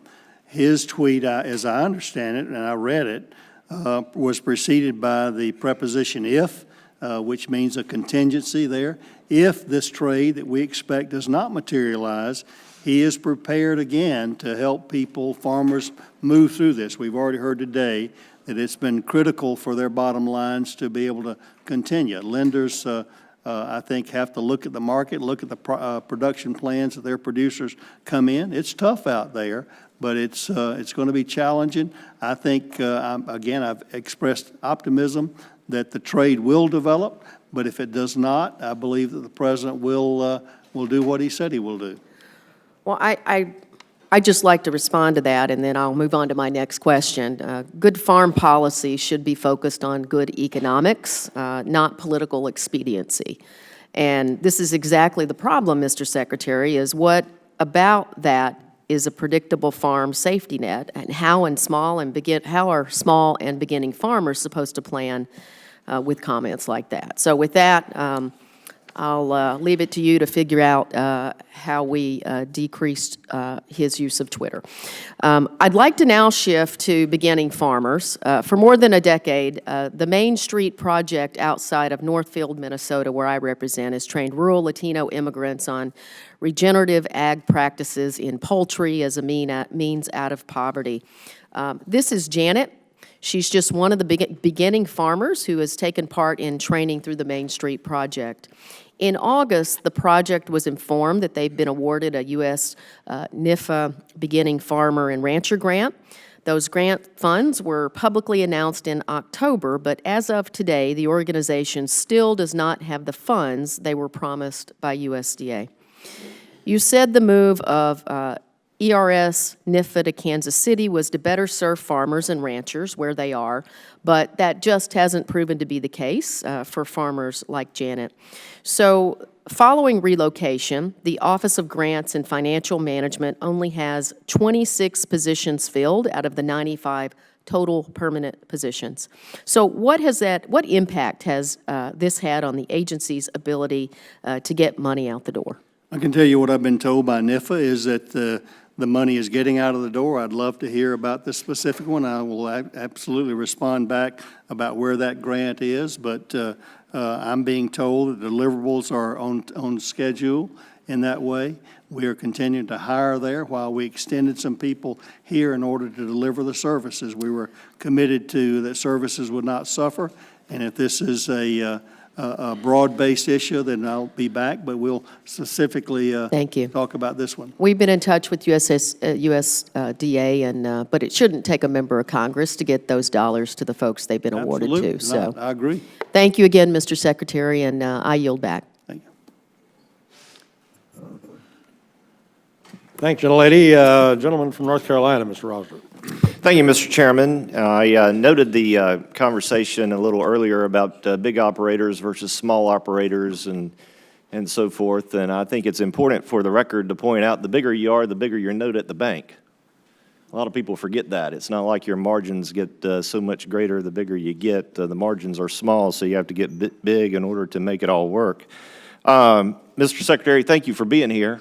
You're doing a great job, and I really appreciate all the work that you and your team are putting in. I have a constituent back home that has a unique situation. He's not eligible for Wipp, not eligible for NAP. We had Hurricane Florence come through in 2018. Totally wiped him out, about $1 million loss for him. Produces native warm season grass seed and wildflower seed, and a lot of that is used in our conservation, CRP, et cetera. And I know you and Commissioner Troxler have been in consultation about the block grant, to the states and trying to work out some agreement there. This is a very unique situation. I'm sure this gentleman's not the only one who finds himself uneligible for NAP and not eligible for Wipp. I'd like for you guys to, in your department, to take a good look at his situation, if you don't mind. And if it's possible to get something worked out with Commissioner Troxler on that front. I know the Commissioner's team are very much aware of this individual and his particular situation. And it's important to me that we exhaust all angles to see if we can help them out. Sure. We'd rather be a negotiation rather than a confrontation. Well, absolutely. Absolutely. And I know y'all are going back and forth, so I'd categorize it as a negotiation. And like I said, I know the Commissioner's folks are well aware of this particular situation as well. Second point, the vaccine bank for FMD, there are a number of us on this committee that have an interest in that and the implementation of that. I was just curious where that stands.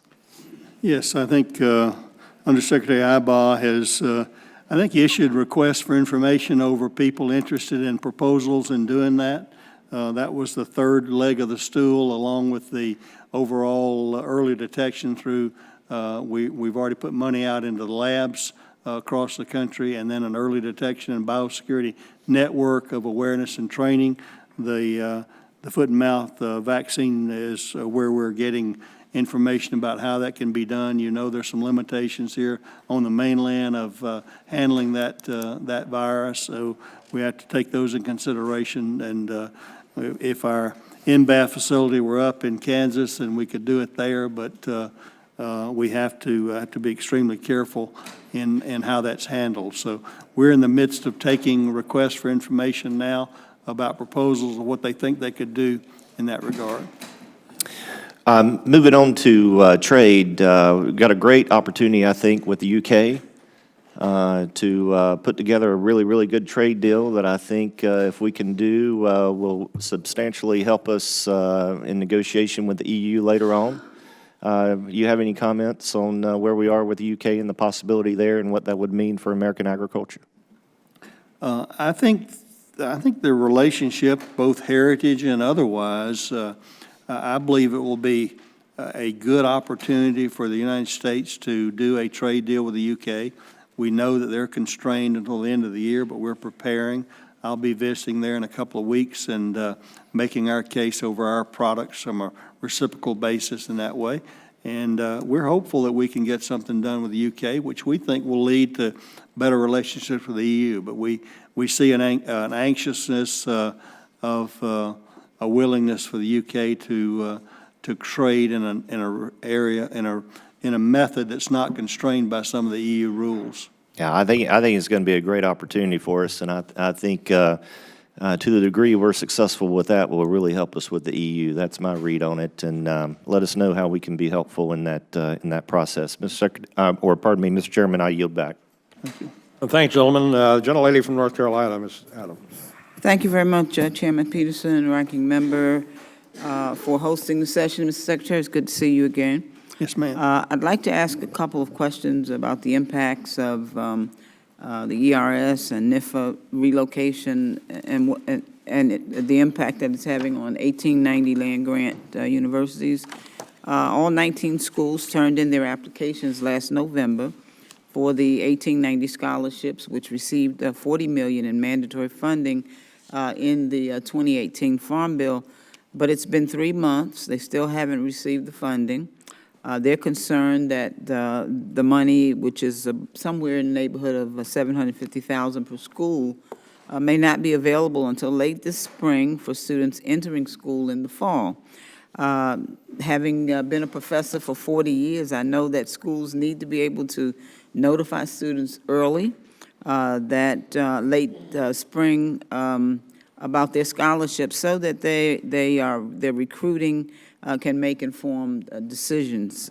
So given that about 68% of NEFA's positions are vacant, what is USDA doing to ensure this delayed funding doesn't prevent students from studying agriculture at one of our 1890s?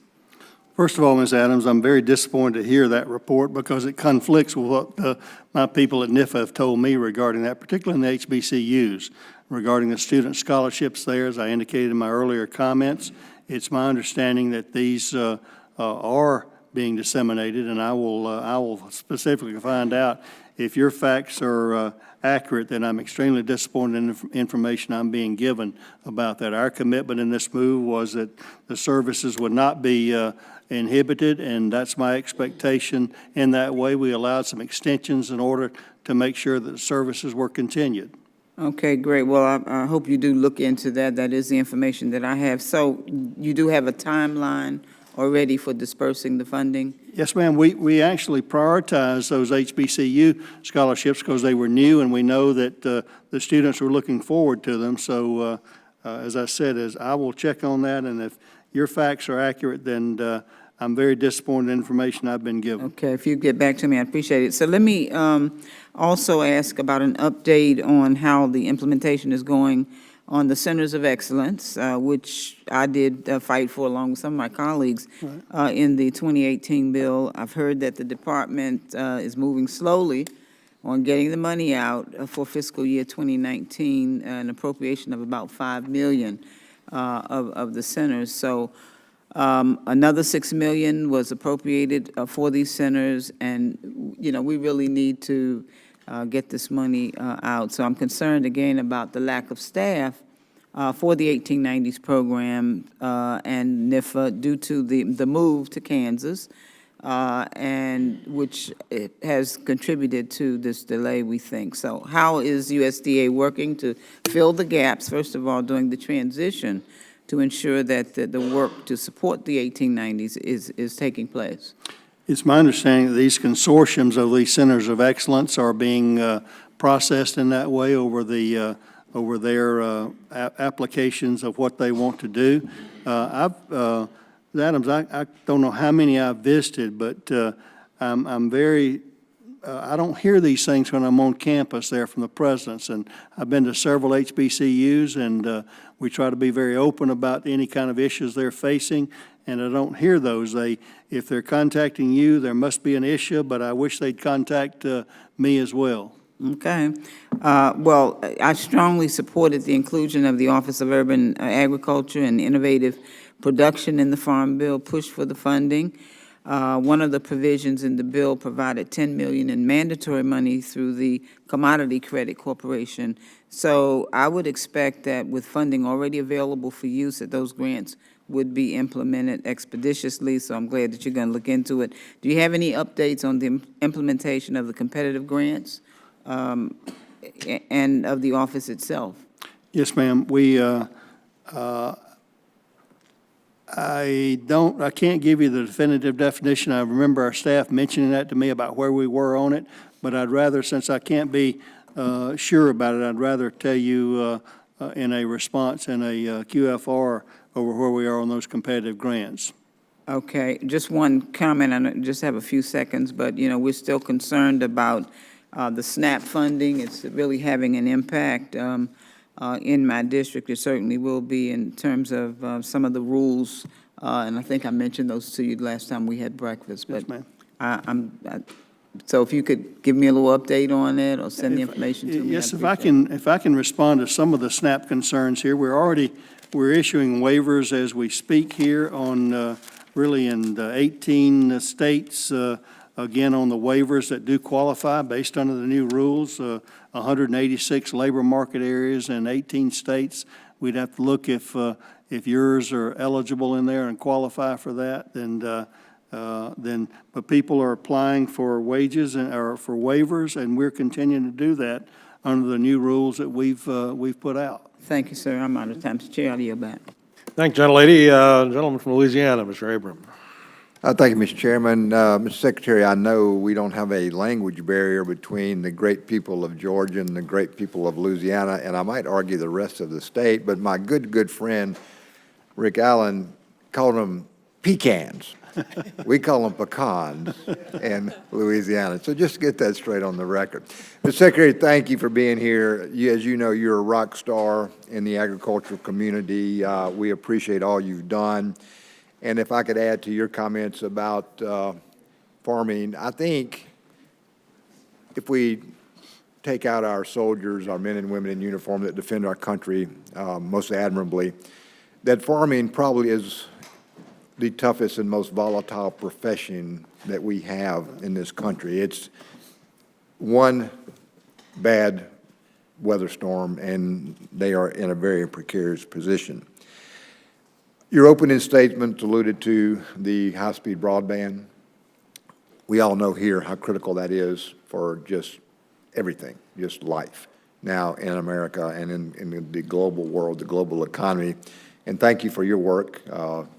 Thanks to your work, we got $15 million in Louisiana for deployment of high-speed broadband. My question is, moving forward, what can we as Congress do to help with more deployment of high-speed broadband, and how can we get more companies to buy into the federal program? They are already set up to deploy. They've got the technology. We just need them to get in the game. So what can we do? I think one of the things you all already did was to loosen up some of the definition of unserved, underserved, whereby recently we know there's a real issue with the maps where you see that, helping us with more definition. I know the FCC is working on that, but if one house in a census tract had service, it was declared as served. Exactly right. And the most of it was not. So that's been cured. I think, again, I would ask you and your colleagues to look at how we're deploying this money that you've given us, this first $600 million, the other $1.1 billion. And if you like that methodology of what we're doing, let's continue in broadening that out from rural development. I think it's been well received, and we'd love to continue to do more of it. It's needed, as you know. The problem is it's a long way from being everywhere. And about the companies, these big global, these national companies that have the technology in place, they've already got high-speed broadband, they've got that infrastructure in place. How can we get them more involved in some of these projects? As you know, the concern about being duplication or overbuilt, that's probably going to take some congressional action with the carriers or the major carriers there. We got a lot of dark fiber out there that we don't know where it is and not being utilized. And they used federal money before to put that dark fiber in there, but it hadn't been turned on.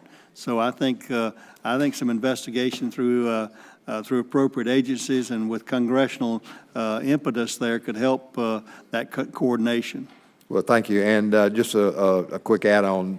My farmers, certainly in my district and all over Louisiana that I've talked to, and it's been many, they're very optimistic with the trade, that's the deals that are going on with China. So I think there's good times ahead. Mr. Chairman, I yield back. Thank you. Thank you, gentlemen. Gentlelady from Washington, Ms. Schreier. Thank you, Mr. Chairman, and thank you, Mr. Secretary, for being here.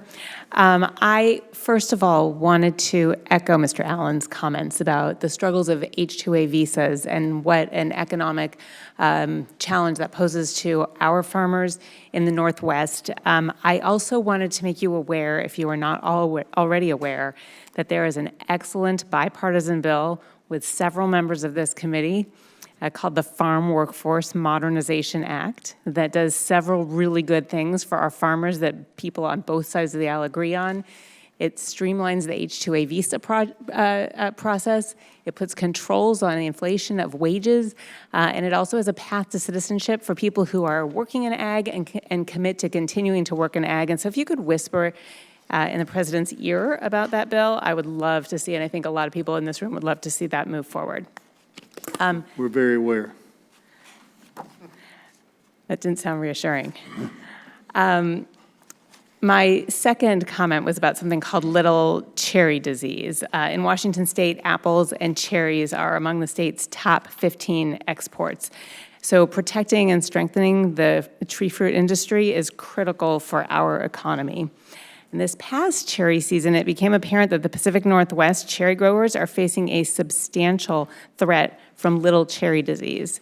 It's caused by viruses that are either transmitted by insects or that are transmitted through root systems. And so the only treatment for this, once it's detected, is to pull the trees out. And that is a significant economic threat.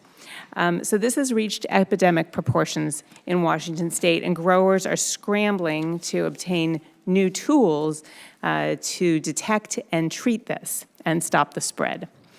I am aware of a tree fruit entomologist position at the Wapato ARS laboratory that remains vacant after the retirement of the scientists in July of 2019. And it's my understanding that ARS has not been able to fill this position due to insufficient funding. In addition to this, I'm aware of at least 2 other positions at the same laboratory that remain vacant. And I know you talked, when Mr. Cox asked, about staffing and whether we had sufficient staffing. And clearly in this part of my district and in my state, we do not have sufficient staffing for excellent work between Washington State University and ARS. So this is not a question. It's really more to just bring to your attention how important it is that the ARS labs, specifically the one in Wapato, be fully staffed in order to manage this vector and protect our economy. The second issue that I wanted to talk about, if I do have a moment, is herbicide resistance. This is becoming an increasing problem across the country. And because herbicides are not working, tillage will now probably increase as the most economical alternative control measure The problem is that this goes against all the modern science with soil health. It increases wind and water erosion.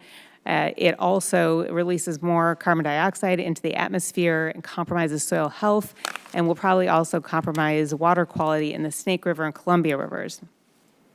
Washington farmers all want to do the right thing. They want to conserve soil. They want to have healthy soil. They want to pass this on to the next generation, and they need help. And I wondered, how is the USDA addressing regionally specific problems associated with herbicide resistance and soil conservation, and what do you need from us to help that happen?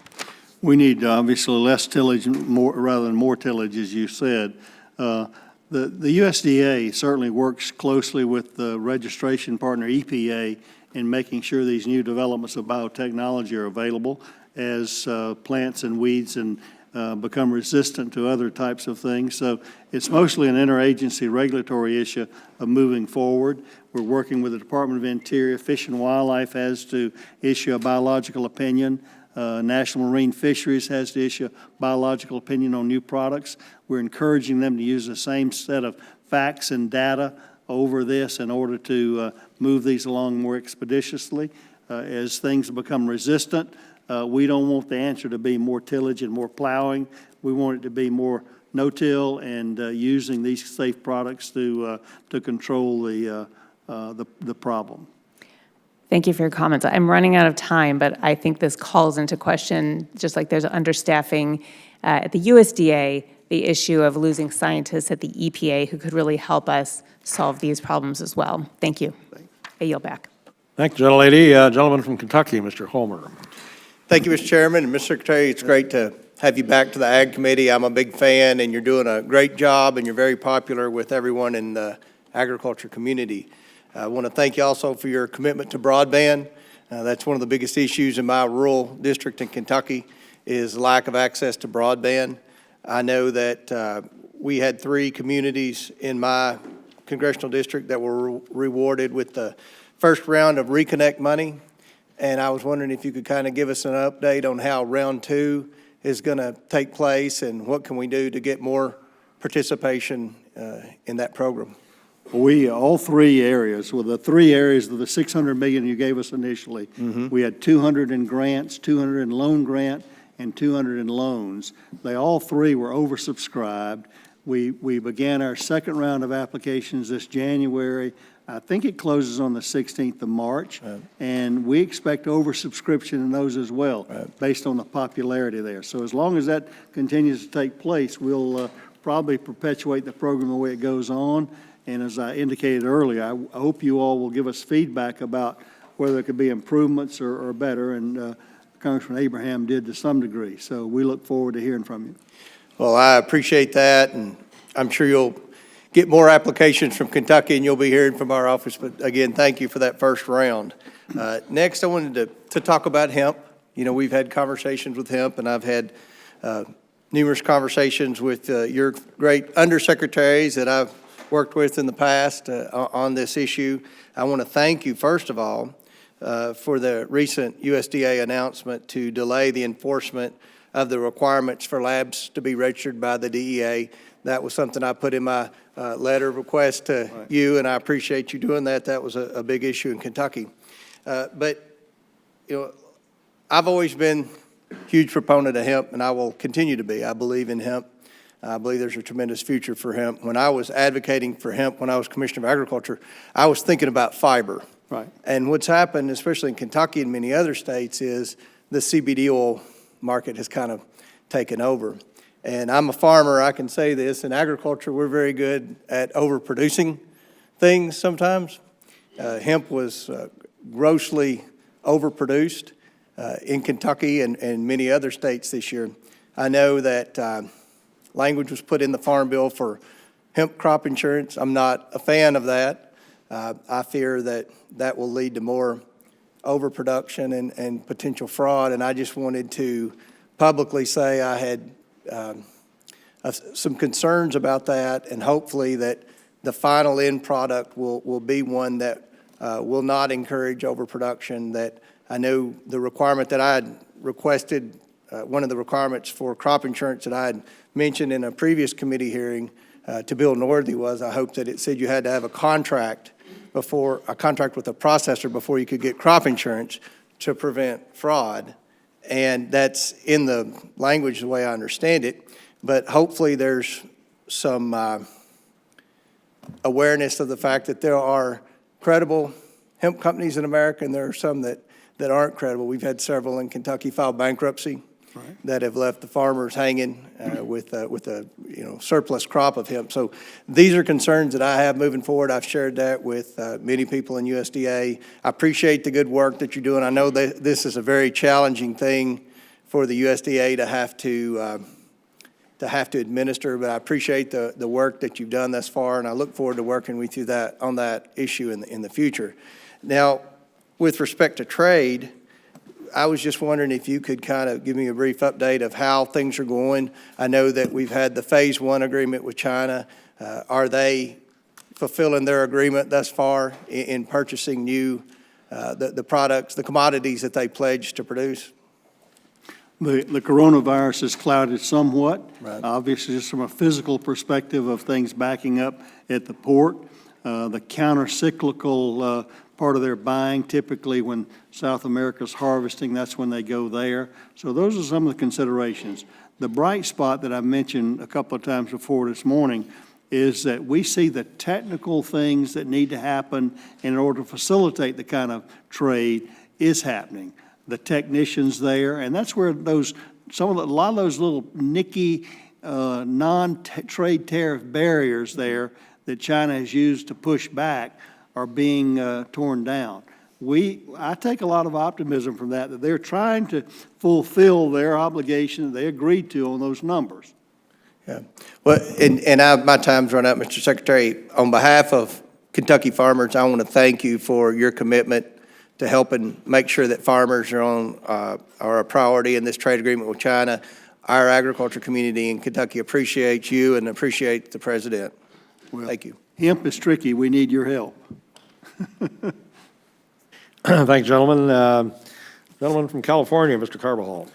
Thank you very much, Mr. Chairman, and welcome, Secretary Perdue. I've always appreciated your candor and your straightforwardness of dealing with the issues at hand. I want to start out by just expressing my great disappointment in this administration with the proposed $182 billion cut from the SNAP program over the next decade, and the implications that has for so many food insecure families, vulnerable families throughout our country and in my district. In my district alone, I have 111,000 individuals that rely on these important programs. And quite frankly, I think it's not only callous, but I think it's extremely misguided. And I would be remiss if I didn't share with you my outrage with the direction this administration is going in regards to the SNAP program, violating the spirit of compromise that we reached on the 2018 Farm Bill, which dealt with a lot of these issues already. But here we are again. The president didn't get his way, and he's just continuing to just go after the most vulnerable. So please know that I'm extremely disappointed, as many people are. But with that, let me move on to other issues. Earlier, one of my colleagues mentioned the Farm Workforce Modernization Act, which is a bipartisan product that I think lends itself to a lot of potential. And I know you mentioned you were aware of it, but I'm just wondering, what is the administration, what are we doing to move that forward if it's such a reasonably decent piece of legislation and bipartisan? Mention the program again, the farm, which program? Oh, no, that was the legislation is the second one I'm speaking about. The first one was SNAP. Yes. But the bill that passed the House in a bipartisan fashion, the Farm Workforce Modernization Act. Okay. Certainly, labor is a big issue, and we've been visiting with the other House here in the Senate to talk about the provisions there that could be included in that as the way any legislation passes in that regard. It's very needed. We need a legal, reliable workforce, as I indicated earlier. We need in this country to differentiate between immigration, which is one thing, and a legal, reliable, temporary workforce in agriculture. Absolutely, and that's what that legislation would do. So I would hope that the administration is working with our friends in the Senate and trying to get them to really try to find that compromise so we could move forward with this legislation. Secondly, specialty crops grown on the Central Coast, which is in California in my district, are important to our local economy. These high-value crops such as wine grapes, citrus, and are vulnerable to pests and diseases. And USDA and the state of California have historically been strong partners in protecting these crops. That is why, again, I was disappointed to see the proposed cuts to the critical APHIS program in the fiscal year 21 President's budget request, including an $8.9 million reduction in spending to combat specialty crop pests. Just last month, APHIS and CDFA expanded the quarantine zone for citrus greening in my state. We've seen the impact this disease can have on states like Florida, yet the president did not ask for additional resources to fight this disease in his budget. Additionally, the president's budget proposes reducing spending on pests such as the glossy-winged sharpshooter, European grapevine moth, and the light brown apple moth, all of which threaten Santa Barbara County and San Luis Obispo County agriculture production, which are the largest economic drivers in my district.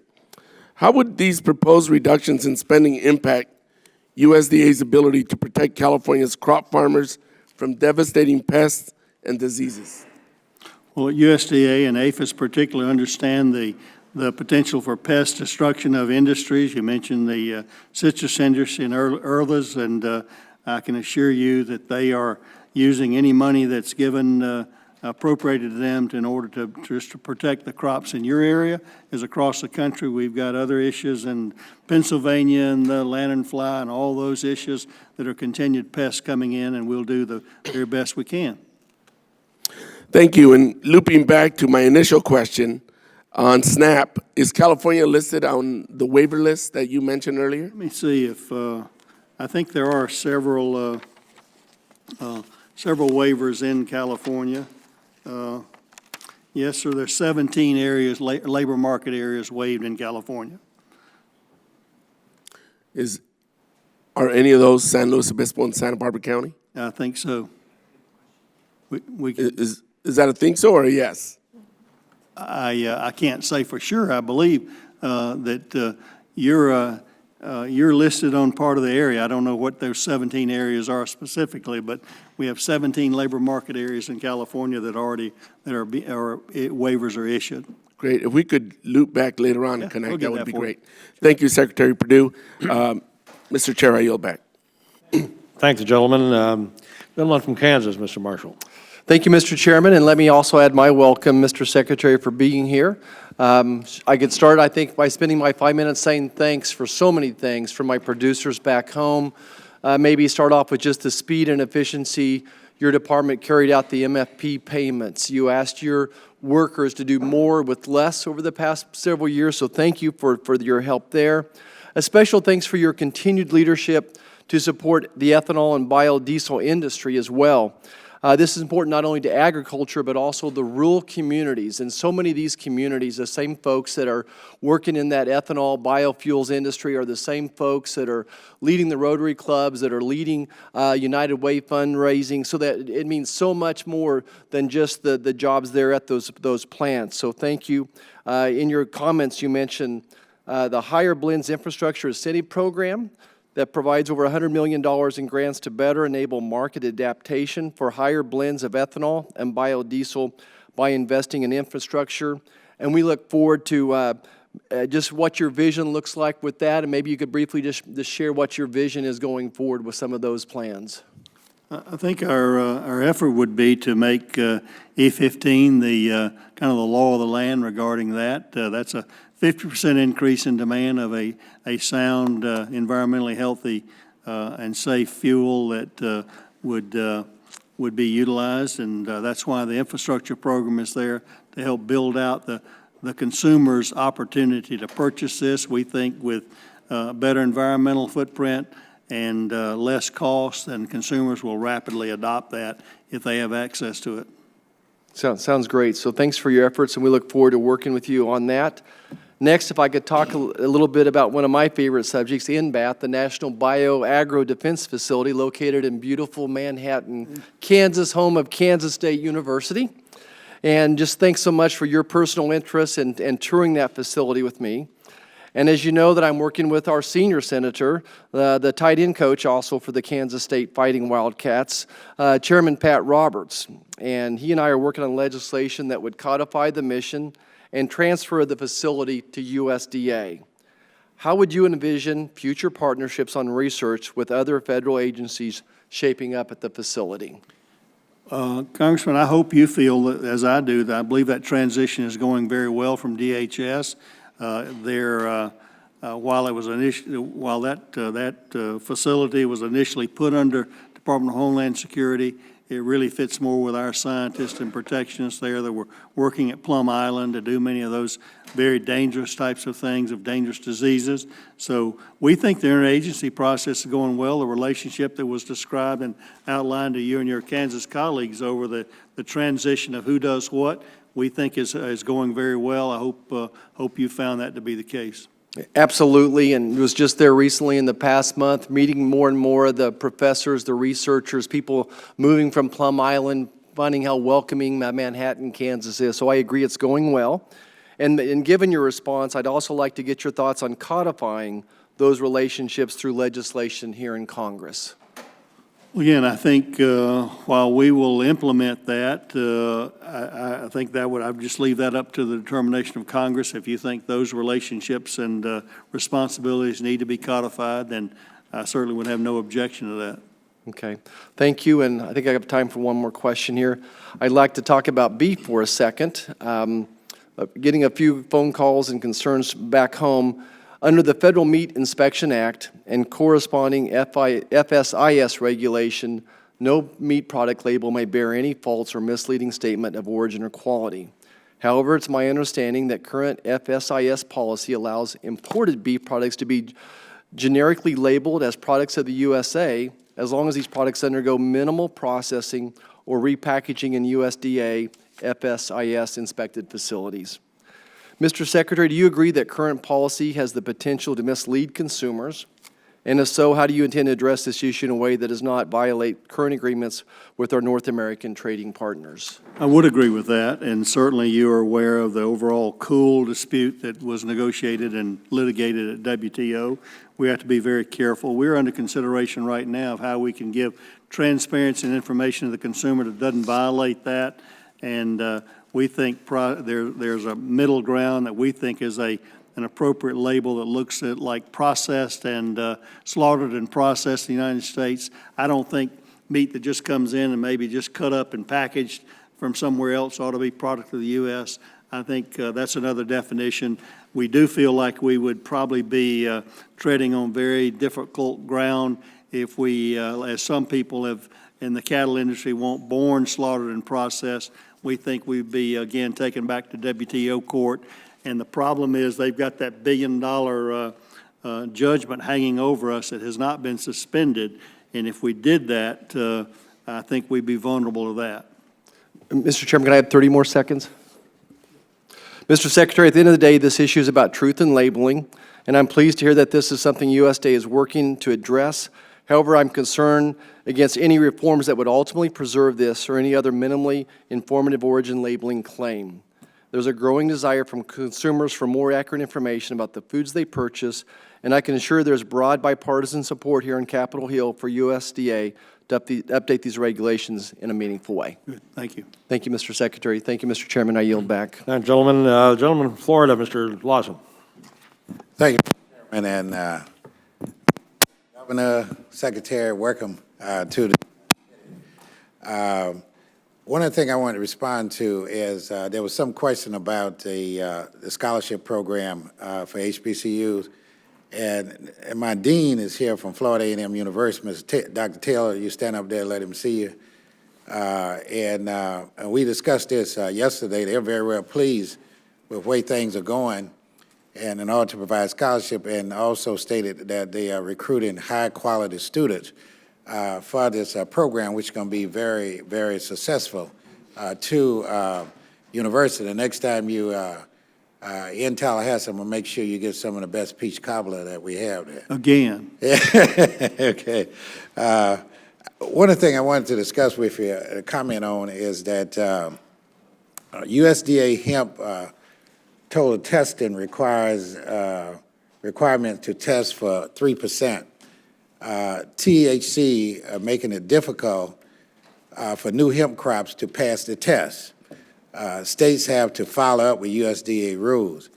It's a big problem nationally, and I am sure that you all are aware of it. Are they going to try to fix some of this? Florida growers will be able to submit an application for the cultivation permit within 20 days. The Florida Department of Agriculture is expecting 3,000 applications. It could be a big business in Florida, but testing requirement is making it a little challenging. That's no doubt that is. Well, there's been some relaxation recently. I'm not sure if your comments reflect what we've done on the lab testing in the last few days. This interim final rule, we didn't get it nailed right in the bullseye, and we've tried to make some corrections there. And OMB has allowed us to do that. Frankly, the testing and the limitations and had a lot of impact from DEA and interagency, and they were not excited about the crop as a whole anyway, and we had some pretty serious constraints. So we're trying to address the lab issue, which was a real limitation. Okay, thank you.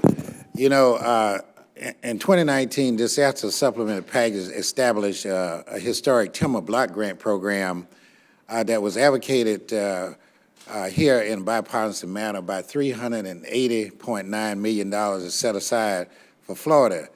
U.S. currently is at a standstill with states agencies about acreage payment to timber producers. Mr. Secretary, my first question is simply, does USDA have an issue with state agencies using the full amount of block grants funds to advocate for them so that they can provide adequate acreage payment to the timber producers? This was, again, the balance, Mr. Lawson, and where we're trying to limit the larger landowners. We did that in citrus, as you know. It worked very well there. I think we're really close to negotiation agreement with Florida over that. They wanted, I think, initially 10,000 acres, then 5,000 acres, which would be very large payments that we didn't feel like would represent the will of Congress in that disaster block grant. Right. And lastly, what benefit does returning useful block grant funds serve for struggling farmers because of the acreage cap, as you talked about? Where would the rest of the money go if they return that money? Comes back to the Treasury. Okay, all right. I look forward to working with the department and the state officials to make sure that the farmers are receiving their critical disaster assistance funds, you know, stemming from Michael. If I may, in this time allowed, give the difficulty there. These are estimates. These damage are estimates there. They're not registries. They're estimates there. And the challenge is we estimate and give that amount that's estimated, and if it doesn't live up to that based on other things, I think there's been a desire to think of the money being granted to be able to do whatever they want to with. Our position at USDA is to meet the need of the disaster, but then if estimate doesn't reach what was estimated, the need doesn't reach what was estimated, then the money should be returned. That's where the real challenge comes in. Okay, thank you. And at the conclusion, my time about to run out. I'm sure my dean would like to say hello to you. We'll do that. And let you know how things are going. I want to hear how his students are doing. All right, that's great. Thank you. I yield back, Mr. Chairman. Thank the gentleman from Florida. I now yield 5 minutes to my good friend, Mr. Dunn from Florida. Thank you very much, Mr. Chairman. Secretary Perdue, I want to thank you for providing the agricultural community with the certainty of your updated regulatory approach to the gene-edited crops under your leadership. USDA was the very first to implement President Trump's executive order on a regulatory framework for agricultural biotech products. You've set the bar for the way we ought to regulate these innovative tools, and I hope that the FDA and EPA will follow your lead. Given what's at stake, can you comment on the regulatory burdens that still hurt farmers, foresters, and ranchers, and where can we help you, especially as regards biotech? I think the good news is, from what I've seen, is Secretary Bernhardt at Interior has Fish and Wildlife basing on their biological opinions on sound science. We still have some challenges at NIMS that we would love to see the same set of data being adopted there, where we can make a similar type of assessment rather than using different facts in that way. And EPA has been very, I think, very helpful in that way. So those interagency agreements, I think, are working well, and if we can continue that.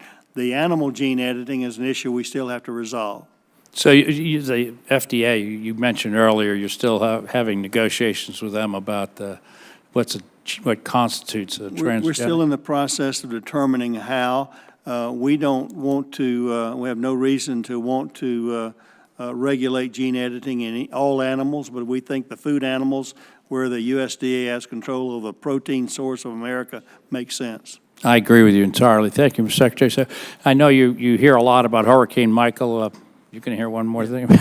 Our FSA office has struggled to meet the demand after the hurricane. I wonder what we can do to improve the staffing shortages caused by disaster-related claims. And you and I actually had a discussion a while back about a rapid response disaster team. Have you got any closer to that? Once again, I answered a question earlier about the frustrating nature in a 3.5% unemployment rate of onboarding people into a federal job. I never would have thought we'd had that kind of difficulty. So some of the permissions we've been given over local hiring authority or really direct hiring authority is helpful, because we haven't found people who want to relocate. They can apply from other states and not want to relocate when you offer them a job. Well, hopefully we can get them, a team that comes in for a few months and shores up the... On the jump teams that way, certainly from hurricanes and disasters, we've tried to deploy those kind of teams on a temporary basis. Yeah, that'd be outstanding. It'd really help us a lot. So USDA is still in discussion with the state of Florida about the block grant program. My good friend, Representative Lawson, mentioned that as well. And I think you did a pretty good job answering that, where that is. Keep the pressure up on them. We really want to help our, nobody's ever seen this much timber on the ground, and it's a threat to us now in terms of fires and disease. We're doing that, and we're just trying to be reasonable as far as the balance of the acreage cap and how we did that. We had a very successful time in citrus. I thought that worked well. Florida did a good job, and I think we're going to get there soon. I think talks are developing very well. So I want to take the opportunity to thank you and thank your staff, by the way. It's been very helpful, very easy to work with. And, want to put it on the record that your help in making these programs occur, make them a reality, has just been critical to the recovery in my district, and I'm sure also Representative Lawson's.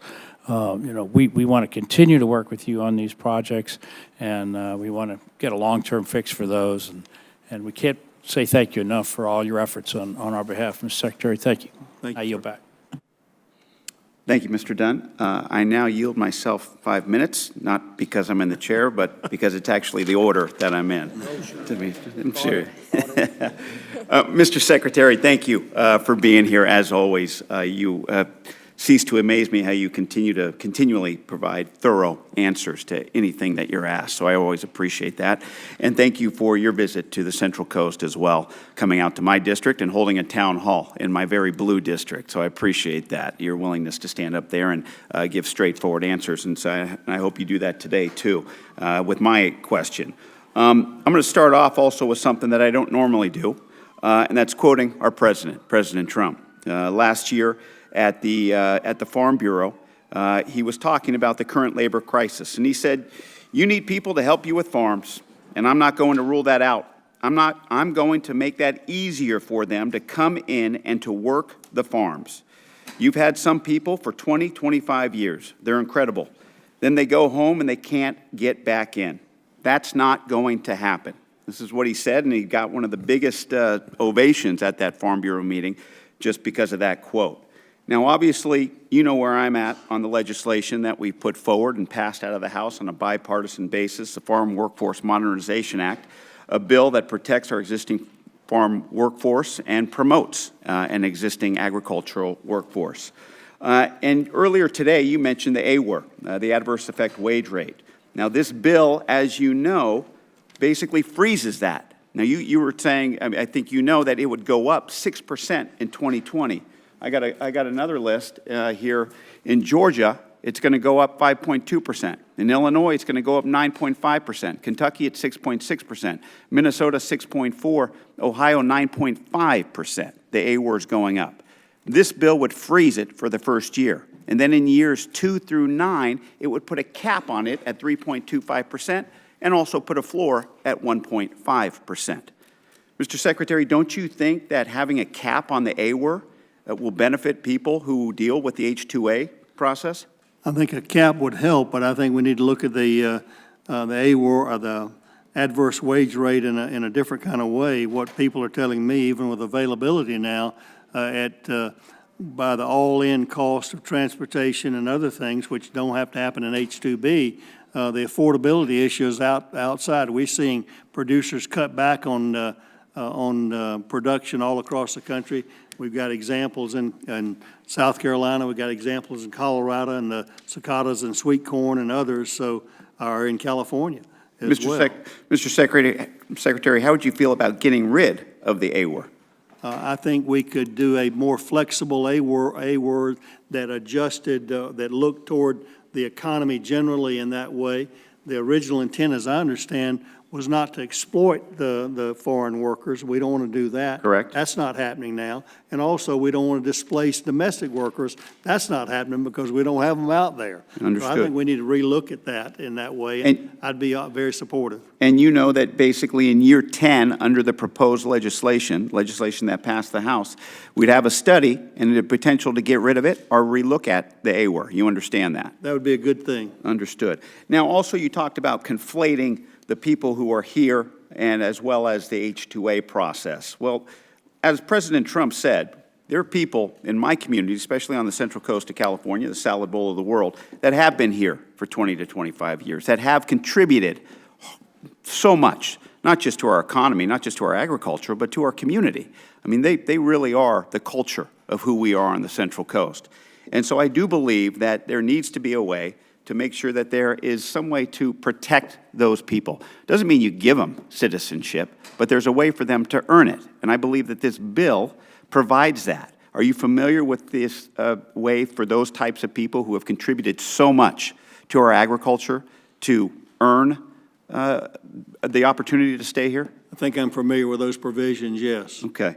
And you also, I mean, you said something recently that members of the White House leadership team would oppose the Farm Workforce Modernization Act. Is that correct? I think yes. And who would be those people? I think the administration and White House in general. Anybody in specific? I know you've had Ms. Boswell, who I appreciated, who's sitting behind you. She's done a very good job communicating with our office. I know she was sent to the White House. Would she have an idea of who these people would be? I think maybe it'd be better for you to ask them. I'm sure they would be willing to submit to your questions.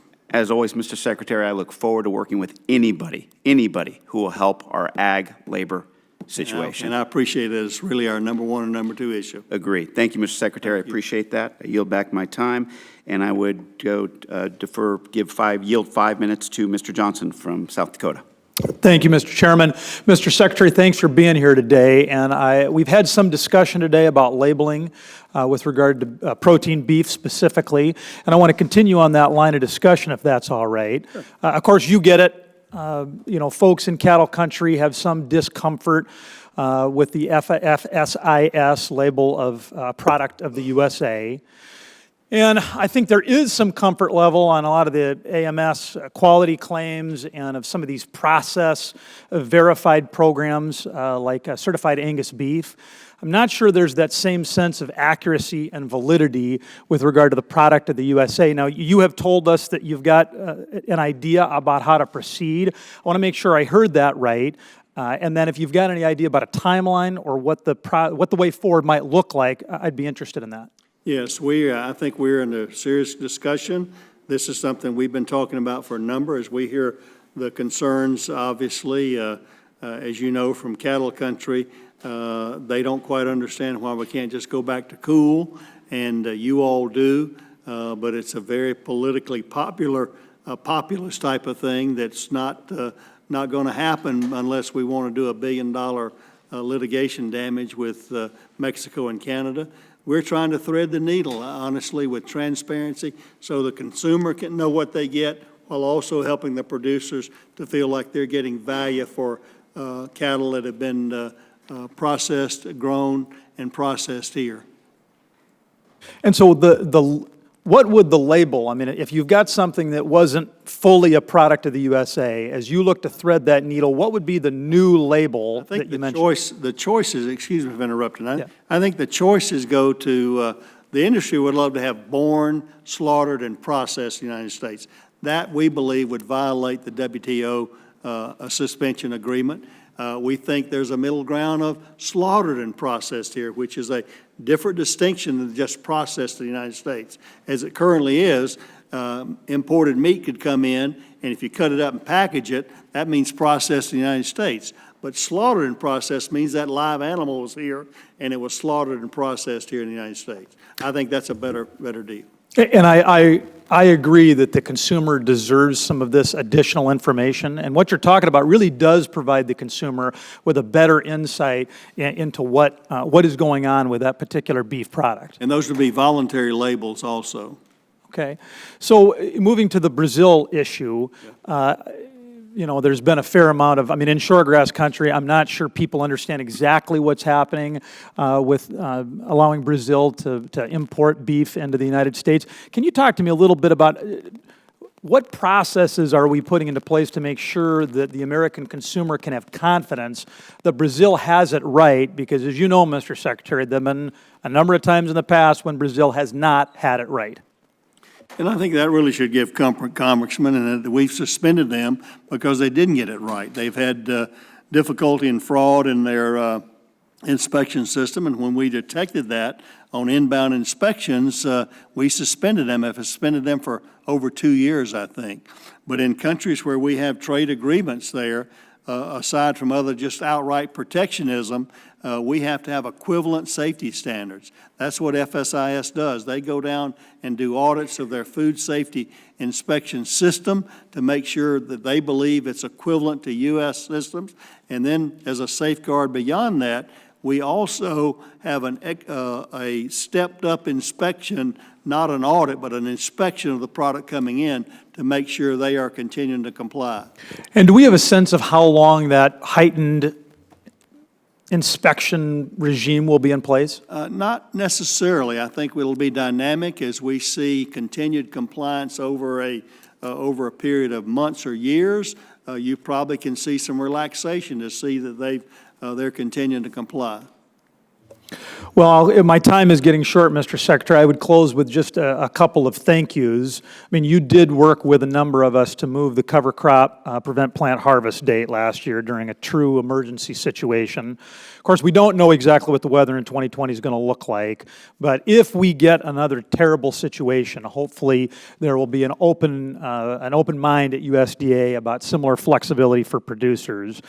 And then finally, I am hearing increasingly from school nutrition experts that they really feel like they have a partner at USDA to try to get it right. I know you've got an open rulemaking. I don't expect you to comment at length, but thank you for your work, sir. Well, we hear the same thing, where the trash can's not quite as fat as it once was.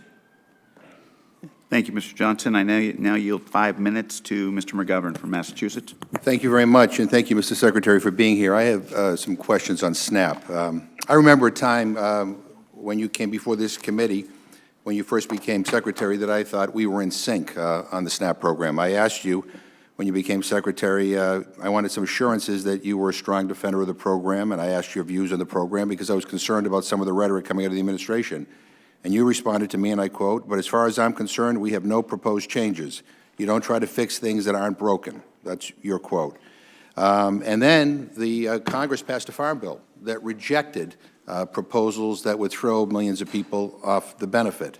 And then the administration, in defiance of Congress, goes forward with some proposals that would adversely impact very vulnerable people. And the first proposal dealt with able-bodied adults without dependents, ABODs, the proposal that you proposed last year.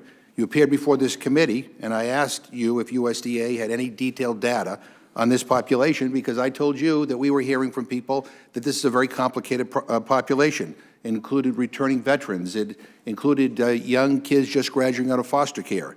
And you said you did, and you get back to us. And USDA did get back to us. And what I received from USDA was that USDA only knows 3 things about this population: their age, their race, and their citizenship status. That's it. I asked if the group included veterans. They didn't know. I asked if the group included young people who had recently aged out of the foster care system. They didn't know. I asked if this group included people who were recently released from prison. They had no idea. I heard your assurances to Ms. Adams that, you're granting waivers, but the criteria is much more strict. And by USDA's own estimation, over 700,000 people will lose their benefit.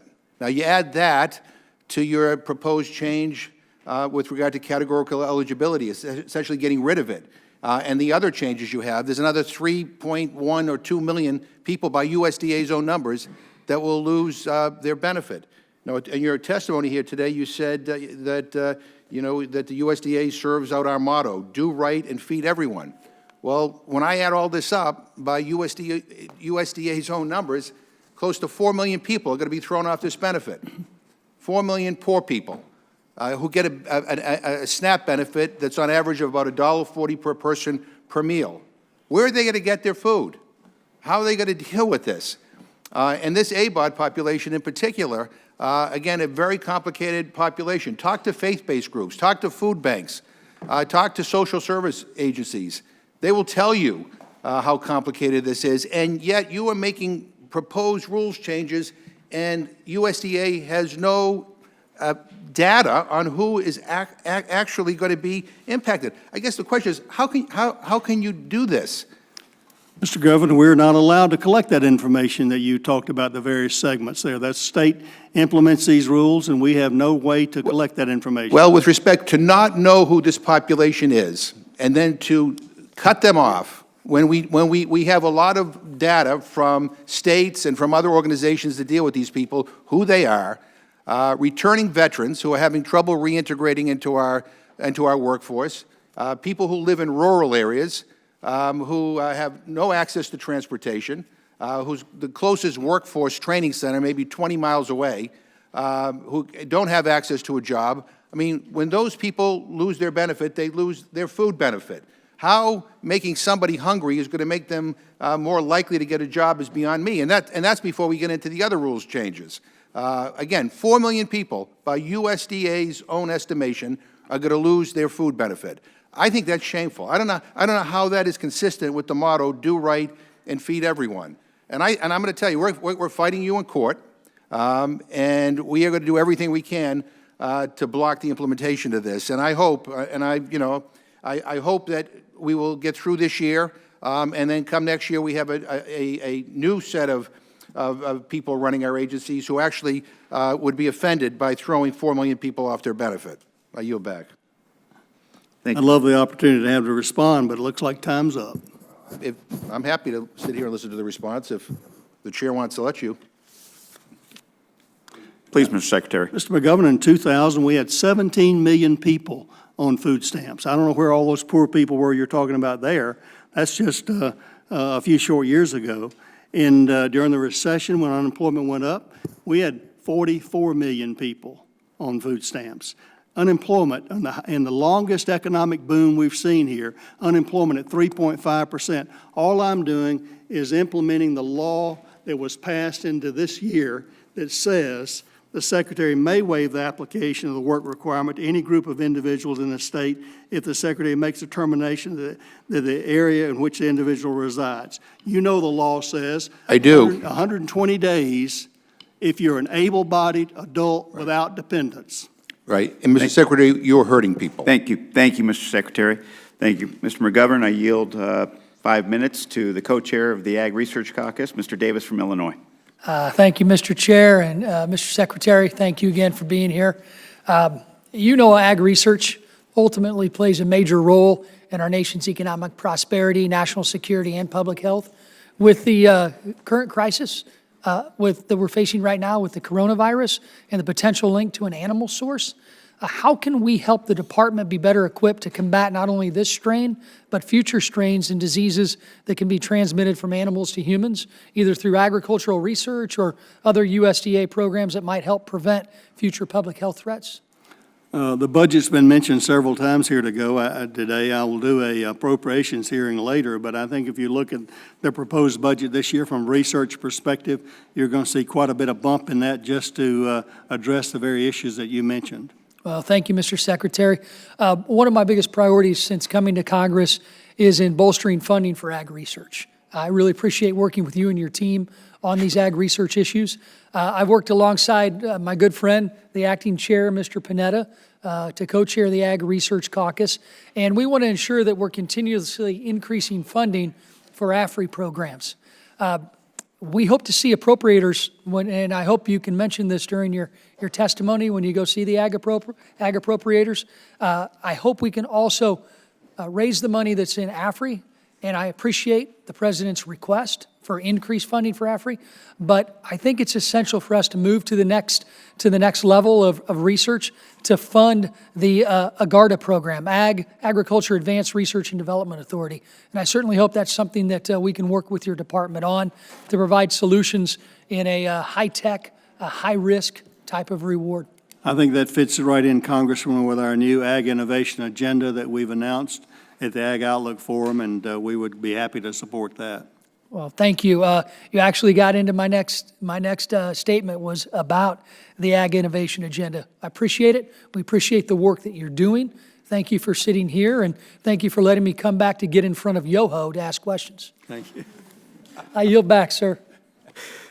Thank you, Mr. Davis. I now yield 5 minutes to Ms. Torres Small from New Mexico.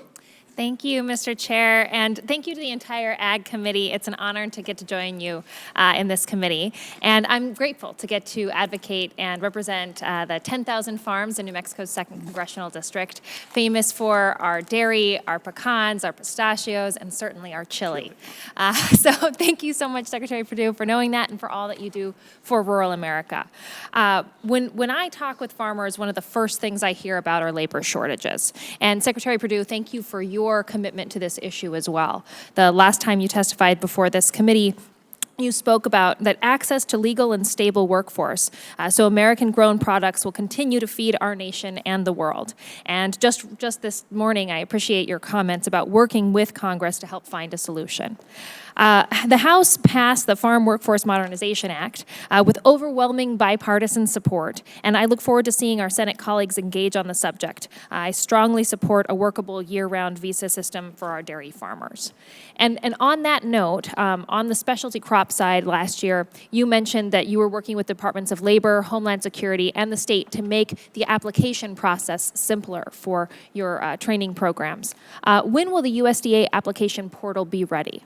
The Department of Labor regulations are at OMB now. Hopefully they'll be released very soon for comment, and we're looking forward to that because the portal will be there. We have to have the rules there for the portal to be effective. Have they given you a ballpark date? OMB. That's something you're eagerly awaiting? We're waiting, right? Okay, that's very good to know, so we can help. And are there any, so that would be the next near-term milestone for that. Do you have a? We would hope this year. Okay, thank you. What other specific steps is USDA taking to make it easier for farmers and ranchers to access the labor they need? Again, if on the website, we try to give almost the documents and the things that you'll need in order to comply. So education is one thing, and we, Christy Boswell, as I mentioned, we deal one-on-one with producers coming in to have issues over visas and other things. I think the other exciting possibility is both from Mexico and Central America, with Guatemala and other Central American countries, developing a pool of workers, almost like they do for Canada, a pre-certified group of people. And I know that the Secretary of Agriculture in Mexico is concerned about their poor peasant population in southeastern Mexico. So we'd love to work with those states, and there's been Guatemala's we're already signed an agreement, and I think to help that will facilitate the State Department visa moving forward. Thank you, Mr. Secretary. I also really appreciate your comments about trade, not aid, and I'm pleased that we are making some strong advancements in that. I appreciate the discussion when it comes to the USMCA about Mexico and how do we make sure they're not restricting the cheeses. I wanted to go into another piece of the dairy, which of course is Canada's agreement. What steps will USDA take to ensure Canada complies with the terms of the agreement and eliminates their Class 7 pricing system? Sure. I think we'll keep an eye on this Class 7 to make sure there's not a circumvention or a violation of that. These agreements that Ambassador Lighthizer writing on the USTR are pretty legally contract enforceable type provisions, and I'm encouraged by that. And one thing about those provisions is making sure not only they're eliminating this Class 7 system, but they're not reconstituting a similar one. Anything to add there? Yeah, that's what I was mentioning with the circumvention of creating another loophole in that area. I think they're tight enough not to do that, and we'll be watching to call their hand on it if they do. And please let us know if you see any challenges. Right. Lastly, just briefly, I appreciate that you brought that map, the MFP2 map, and I was wondering if you'd show it again. I do deeply appreciate the making sure that we are providing support as we're affected by trade. I know that there's a lot of different crops that were covered in that, and other important products, one of which is dairy, supporting the dairy industry. New Mexico's top 10 in the dairy industry, and it's a bright white there. So I look forward to working with you to make sure New Mexico gets the support it needs. Get your share. Thank you. You burn me up with that green chili. I yield the remainder of my time. Thank you, Ms. Torres Small. I now yield 5 minutes to the gentleman from Minnesota, Mr. Hagedorn. Thank you, Mr. Chairman. Mr. Secretary, it's great to see you again. I want to thank you for traveling to our district in Minnesota to have a roundtable discussion in Mankato and also to attend Farm Fest. We enjoyed you holding up our USMCA Now sign, and also for the other folks in the administration who have helped at USDA and been on the ground in our district. Undersecretary Norty was at the Alberts Dairy Farm in Dodge County, and then this weekend Undersecretary Eibach will be at a hog farm, the Compart Hog Farm in Nicollet County. So we appreciate you being on the ground and meeting the farmers and getting to know what's on their minds continuously. So lots of politics today. You heard from people talking about trade and had some criticisms. But I'll tell you what I hear a lot, and that is it shouldn't have been left to this president to deal with China on trade. That should have happened a long time ago, where we had presidents of both parties that kind of let things get to a point. And we appreciate the fact that he's taking it on. A lot of our farmers do. And the fact that we were able to pass the USMCA trade agreement to help build momentum for other deals, and we're seeing that now with phase 1 with China. Hopefully we get to phase 2. But there is something going on in China, as you know, this coronavirus, and it seems to be hampering perhaps our exports of pork and turkey and beef. And there seems to be a little backup there now, maybe as much as 11% it says for pork storage, and then 12% for poultry. Are you in any way dealing with what's going on as far as the backup and the storage issue? Well, we try to be aware with our eyes on the ground there. We see some easing of that. More people are getting back to work at the ports, and we see some of that backlog continue to be unloading now. So hopefully we're over the worst of that and can move forward. That's very good. Moving on to African swine fever. We've been talking about that quite a bit, and before everybody wants to talk about coronavirus, and rightly so, but this African swine fever, as you know, presents quite a challenge to us to make sure we keep that out of the country and that we can even export more pork products. Recently, we passed a bill that the Senate sent over. It was along the lines of one that I put in to increase the number of inspectors at our points of entry and and have more of the beagle brigades, which are, very effective in sniffing out that pork. I always joke that they're so good, we should take them down to the Appropriations Committee and try to drive down the deficit with those beagle brigades. But, so when you look at what's going on, we appreciate the increase in the line item for swine health. That was very good.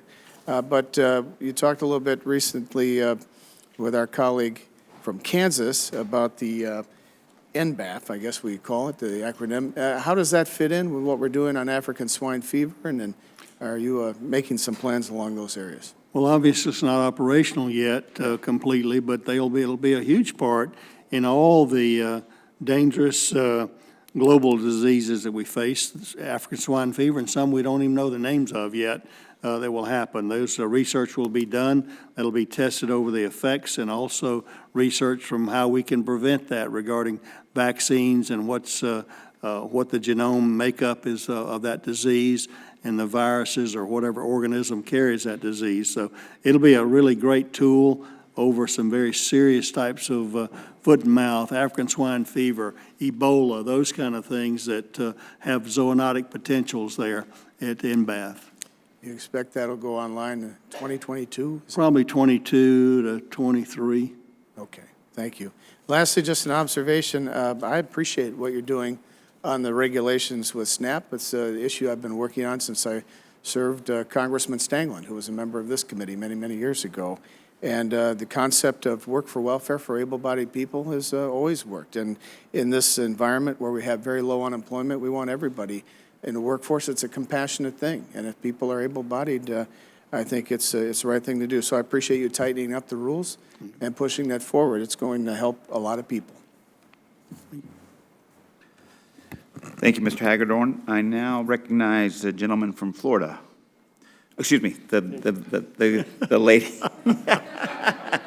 You got me, Teddy. Miss Penegry. Did Chairman Panetta forget about you? No. Almost. Mr. Secretary, thank you so much for being with us today and for putting in, I think, 3 long hours. The good news is we're about to vote, so eventually we're going to have to let you go. So, but I'm really grateful I've had a chance to listen to a lot of the hearing, and I know you've tackled a whole range of questions and given us a lot of thoughtful answers. I want to just talk a little bit about your sustainability initiative, part of the agriculture innovation agenda. You set a goal of reducing greenhouse gas emissions from U.S. agriculture by 50% by 2050. So thank you for recognizing the importance of this and the integral role farmers can play in climate conversations. I think that's critically important. I introduced a bill last week called the Agriculture Resilience Act, which I sort of see as a roadmap for a lot of the things that we need to do around sequestering carbon in soil. And I think we have a lot of overlap in your innovation agenda and my bill around improving data collection and identifying research gaps, enhancing carbon sequestration. So I'm looking forward to working with you on that. I'm interested in knowing what some of your next steps for moving forward on the innovation agenda is and how we can be more helpful in Congress. You mentioned one of those, and I look forward to looking at your legislation, how we can sync up there. A baseline measurement is one of those things. You know, there was some effort made in 2010, and it just kind of, we did something initially there, and it just kind of got off the radar screen. But so we'd love to have a baseline of how we're moving. That scoreboard that we did at Ag Innovation Summit, you know, if you're not keeping score, you're just practicing, and you're not really serious about it. So we want to develop a metrics and of sensor technology and metrics over what percentage of carbon are we capturing through these practices? How can we do that? And that's where we plan to go. That's great. That's critically important. I will just tell you, I'll look forward to you guys looking through the bill and having a longer conversation with you about it. Some of the things in that bill you can do with existing authority, things like making composting a practice within EQIP or CSP. So I hope we can find ways to work together as you're doing this, and if some of those things are favorable to you and we don't have to go through legislation, that would be great. The one last thing I wanted to talk to you about, there's so much interest in modernization of environmental services that farmers provide. I know we've talked about this before, but how are you working towards the USDA helping to foster some of those private sector efforts? And I know honestly, just what you just said is sort of starting with a baseline is critically important. But I see a really serious role for USDA here in understanding how to monetize some of that. I think what the Ag Outlook Forum talked about, the public-private partnership of synchronizing our public dollars and our private dollars, and I think USDA is an appropriate convener of where we are. We ought to be about asking the questions, and what we're doing is convening stakeholder groups and saying, what are the limitations? Let's imagine what can happen if this were solved, and put our researchers to work, both public and private, in doing that. That's kind of where we'd like to head. Yeah, and I think that, again, I think there's a potential role for farmers to participate in carbon markets, and some of that has to do with, as you said, understanding what the baseline is, but also having a common set of measurements, because there's a lot of research going on at the university level and the private sector. I know you're looking at it at the USDA, but I think, again, that's an important convening role for you to play. I'm just really appreciative that in a time when, it's hard to get everybody on the same page around what's going on with the climate or what the appropriate role for farmers is in carbon sequestration, that you've come out and started talking about it, engaging farmers. One of the things I tried really hard to do in my bill was to look at how we treat farmers as our partners. Because it's all too often in this debate where people try to point the finger and say, it's all your fault. But the role that agriculture can play in sequestering carbon in the soil isn't very well understood. Even, with the environmental sector, people don't often understand how important that is and how so many of the practices that we can continue to encourage at the USDA, like no-till and cover crops and increasing the organic matter in the soil. So I'm looking forward to a way to move forward on that, to help people to understand the role, to engage farmers and sort of what works best for them. And, I've written 180 pages in a bill on that, so it's very thorough and detailed about what we could do. Good. Looking at that. You're exactly right, though.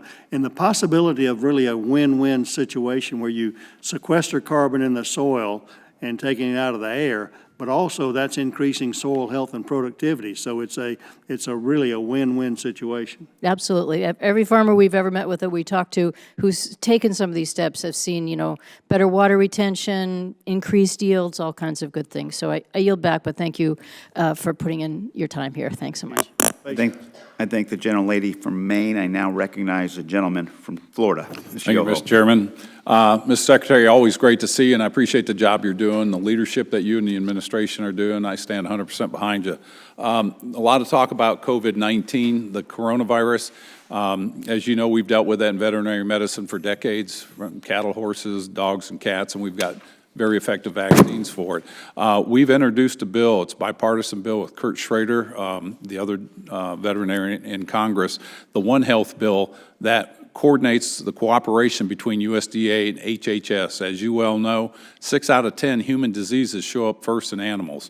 And so this is a way that we can study that, be prepared, and it's a perfect example of that is, the #1 coronavirus. Lyme's disease, we saw that in veterinary medicine for a long time, and eventually the human side picked up on that. And mad cow's disease, BSE, we know these things are here in the animal world, and so the idea behind One Health is to coordinate that effort so that we can identify these things before they become a pandemic. And I just want people to know that's coming out. I was happy to hear your conversation about labor. As we know, our farmers face many uncertainties, whether it's commodity prices, weather factors, trade policies, and the availability of labor. I agree 100% with you that we should remove the labor issue for agriculture from immigration and concentrate on a guest worker program. That doesn't prevent anybody from becoming a citizen, but it doesn't give them the pathway. We're introducing our bill today that I've talked to you about. I've talked to the administration, and we've shared it with 70 members of the House and the Senate. It's called the Labor Certainty for Food Security Act. The goal is to create a predictable, reliable, certain workforce for our producers, but give opportunity to our workers. And this is both H-2A for the temporary, and it creates a year-round program. We get rid of AWR, and we put in safeguards for that. We allow the flexibility of the workers to move around the country, and I sure hope you consider this because this is a solution for our ag producers that so it's so needed in that. It's been brought up about ASF, African swine fever.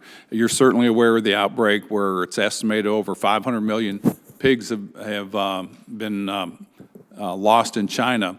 The virus is very hardy, surviving high and low temperatures, and it can survive the transport from China to here, and it can last in the fomites. So feed products, cardboard, things like that haven't been thoroughly studied, and most of that stuff comes into our ports here in the United States.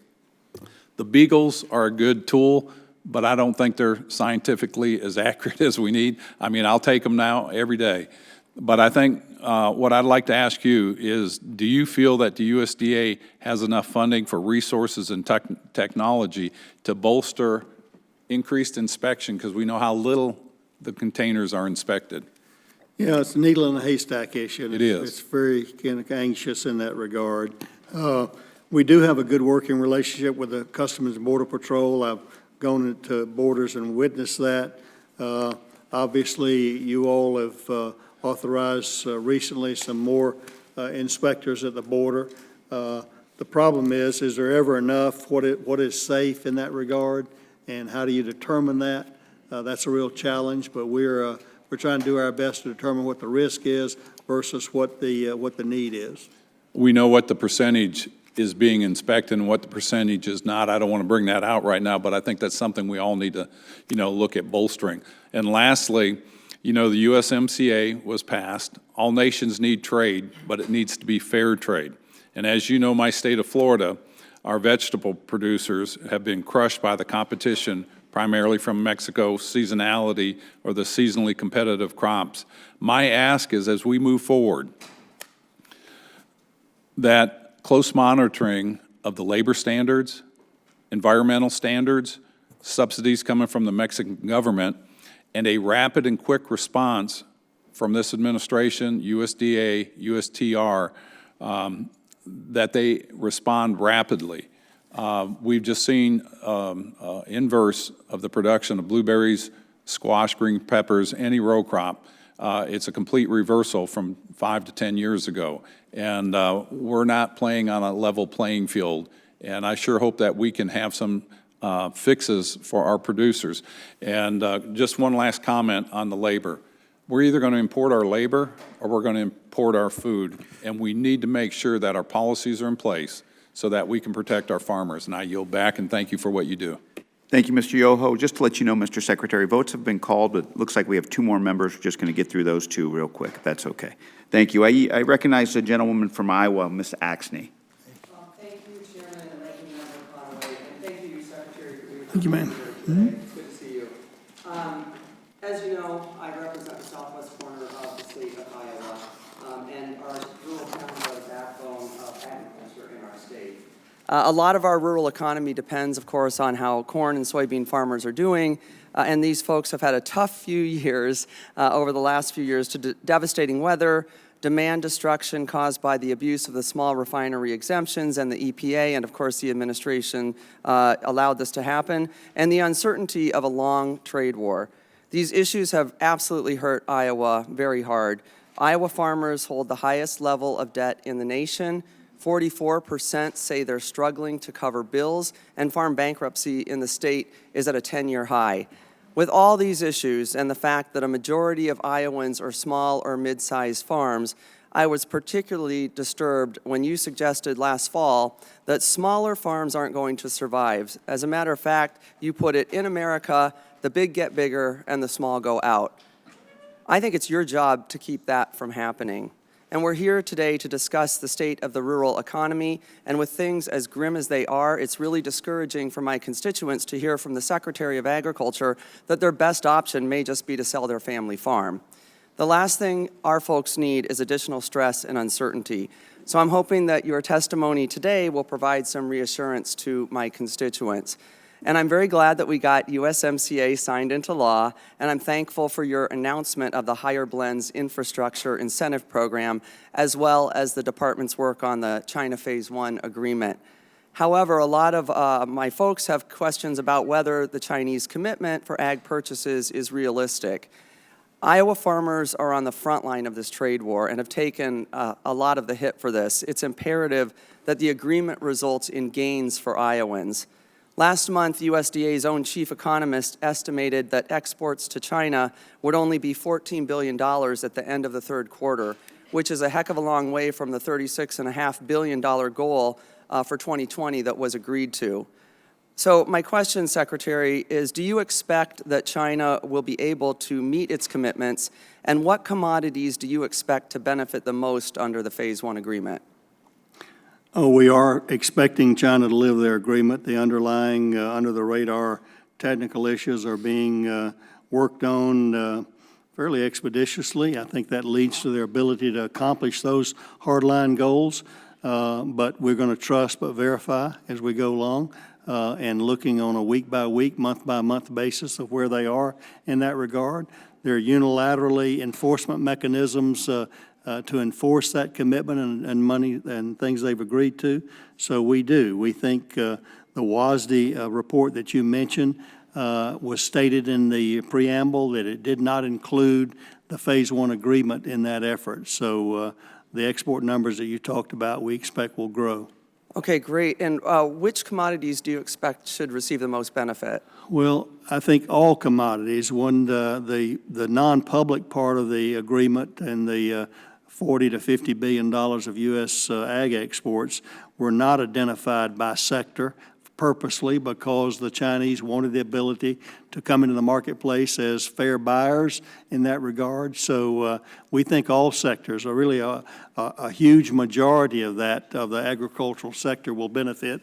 Certainly your farmers in Iowa from a corn, even ethanol perspective, DDGs, those kind of things, we think will have a great potential of helping to China achieve those numbers, things that we've not sent over there recently, such as ethanol byproducts.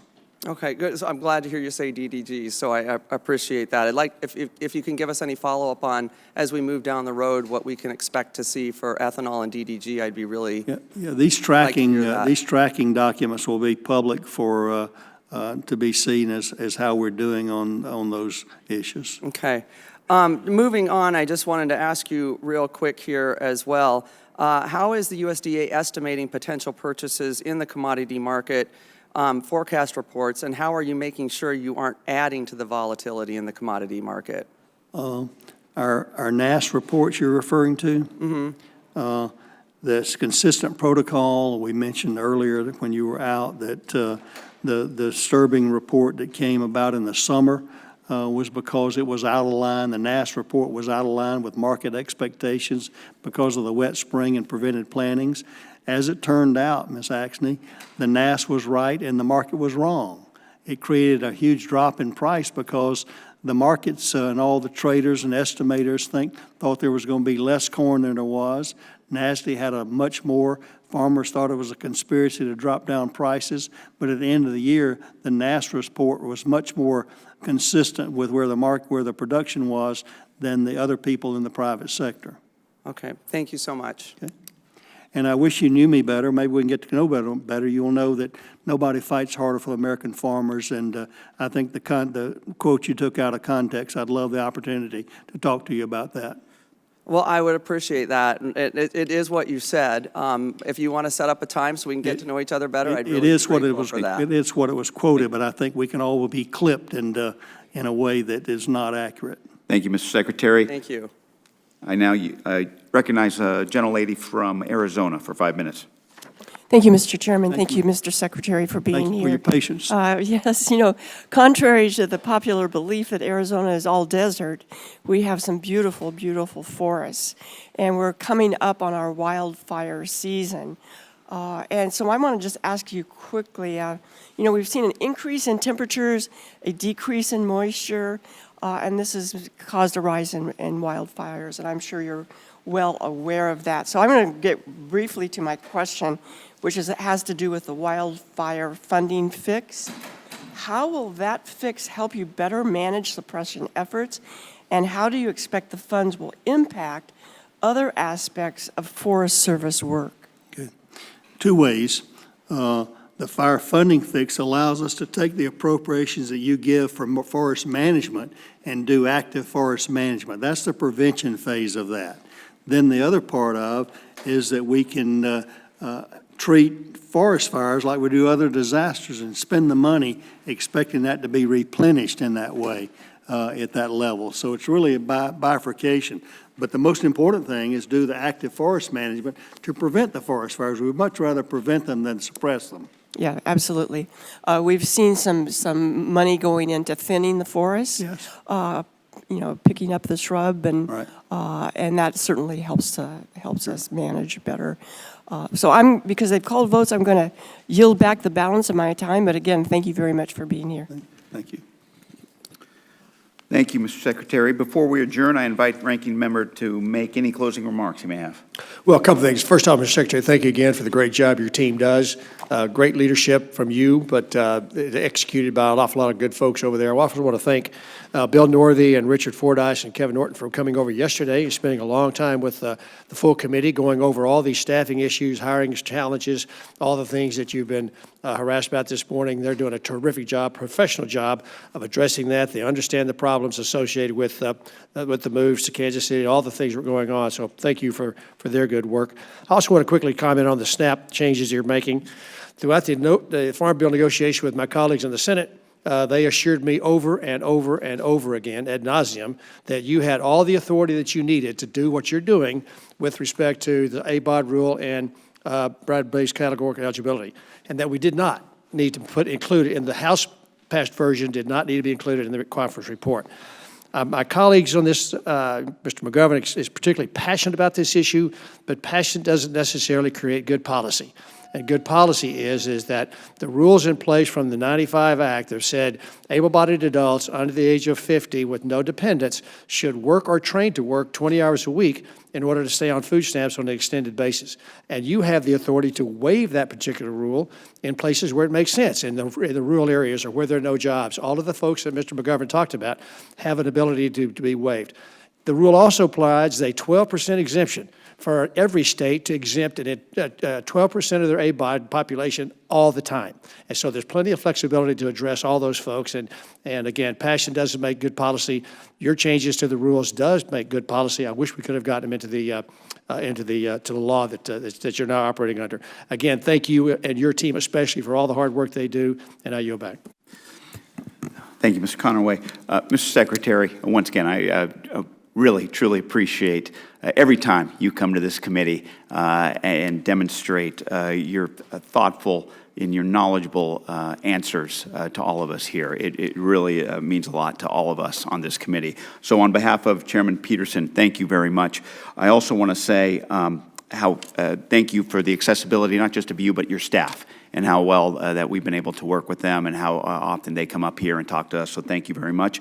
And also just to let you know, and as you can tell, this is the first time I've ever chaired a committee meeting, but let you know what an honor it is that you were the witness for the first time that I have ever been in this position, and let you know that I will never forget this opportunity, but also let you know that the people of this country and the people in agriculture will not forget your service to them and to this nation. So thank you very much.